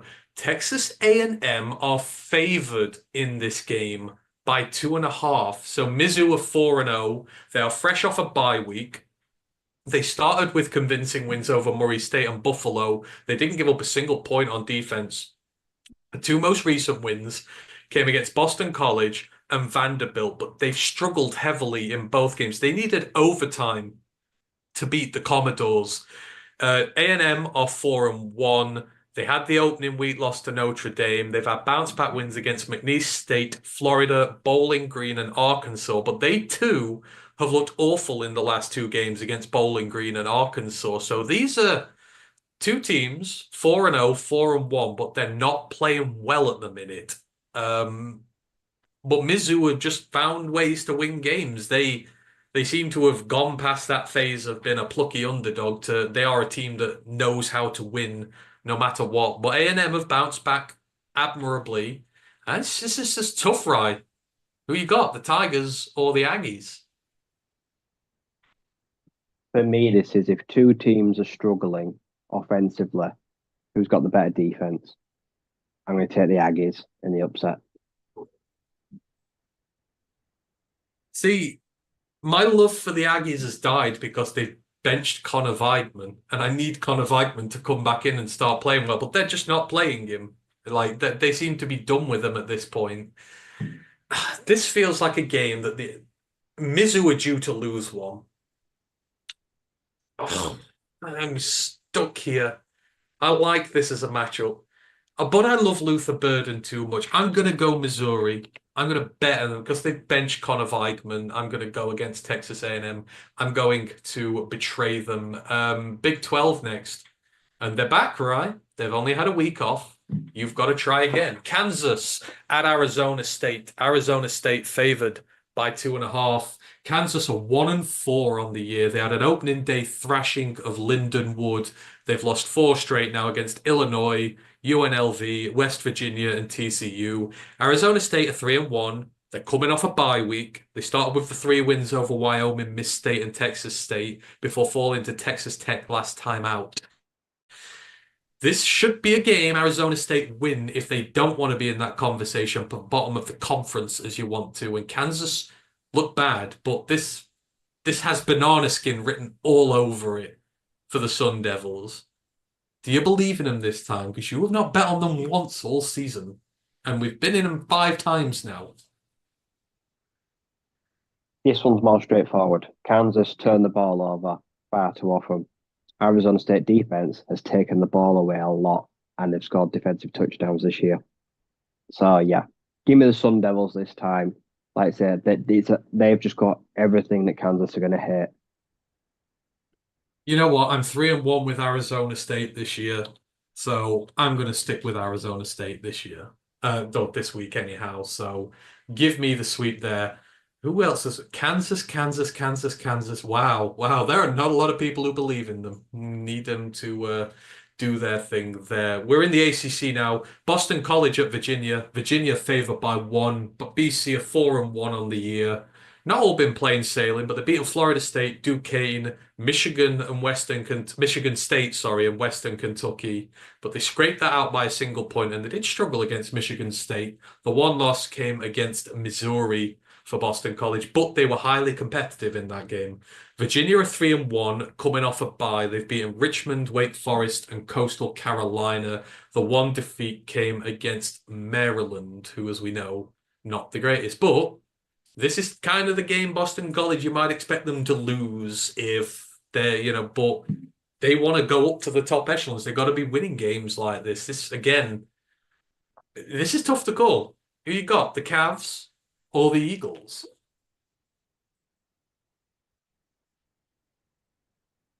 I'll take Boston College just. This is going to be like a 1 point game. Oh, yeah, it's going to be absolutely close. See, I feel like Virginia are my nemesis in the pick watch. I feel like every time I bet against Virginia, they screw me. However, I'm still a Boston College believer, so I'm going to go with you as well. We've only diverged on one so far, but maybe like that. We've got 3 to go, and then we will be out of here. So I've got West Virginia at Oklahoma State. Oklahoma State favored by 3 in the Big 12. West Virginia 2-2, coming off a bye, beating Albany and Kansas, lost to Penn State and the backyard brawl against Pittsburgh. Oklahoma State are 3-2, but they're on a 2-game losing streak. They've beaten South Dakota State, Arkansas, and Tulsa, but they followed it up with losses to Utah and Kansas State, who beat them very handily at the weekend. West Virginia at Oklahoma State, right? Give me a Mountaineers upset. Yep, me too. I'm sticking with my guys. They're still going to win the Big 12 this year. Then we've got the Commander-in-Chief's trophy starting. We'll get to talk about it a little bit about Brent before we go. So we've got Navy at Air Force. Navy favored to win by nearly 10.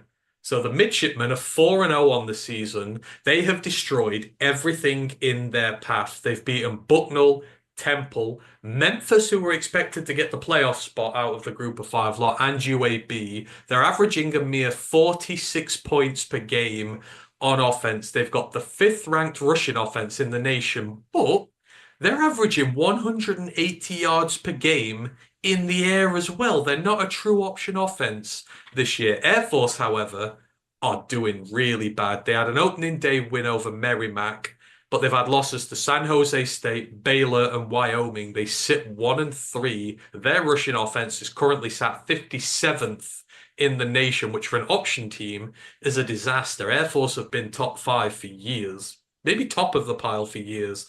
Defense, however, is ranked top 50, which is a redeeming feature for them. But Ryan, Air Force and Army last year, Air Force were unbeaten. They looked amazing. Army looked terrible. Army upset them.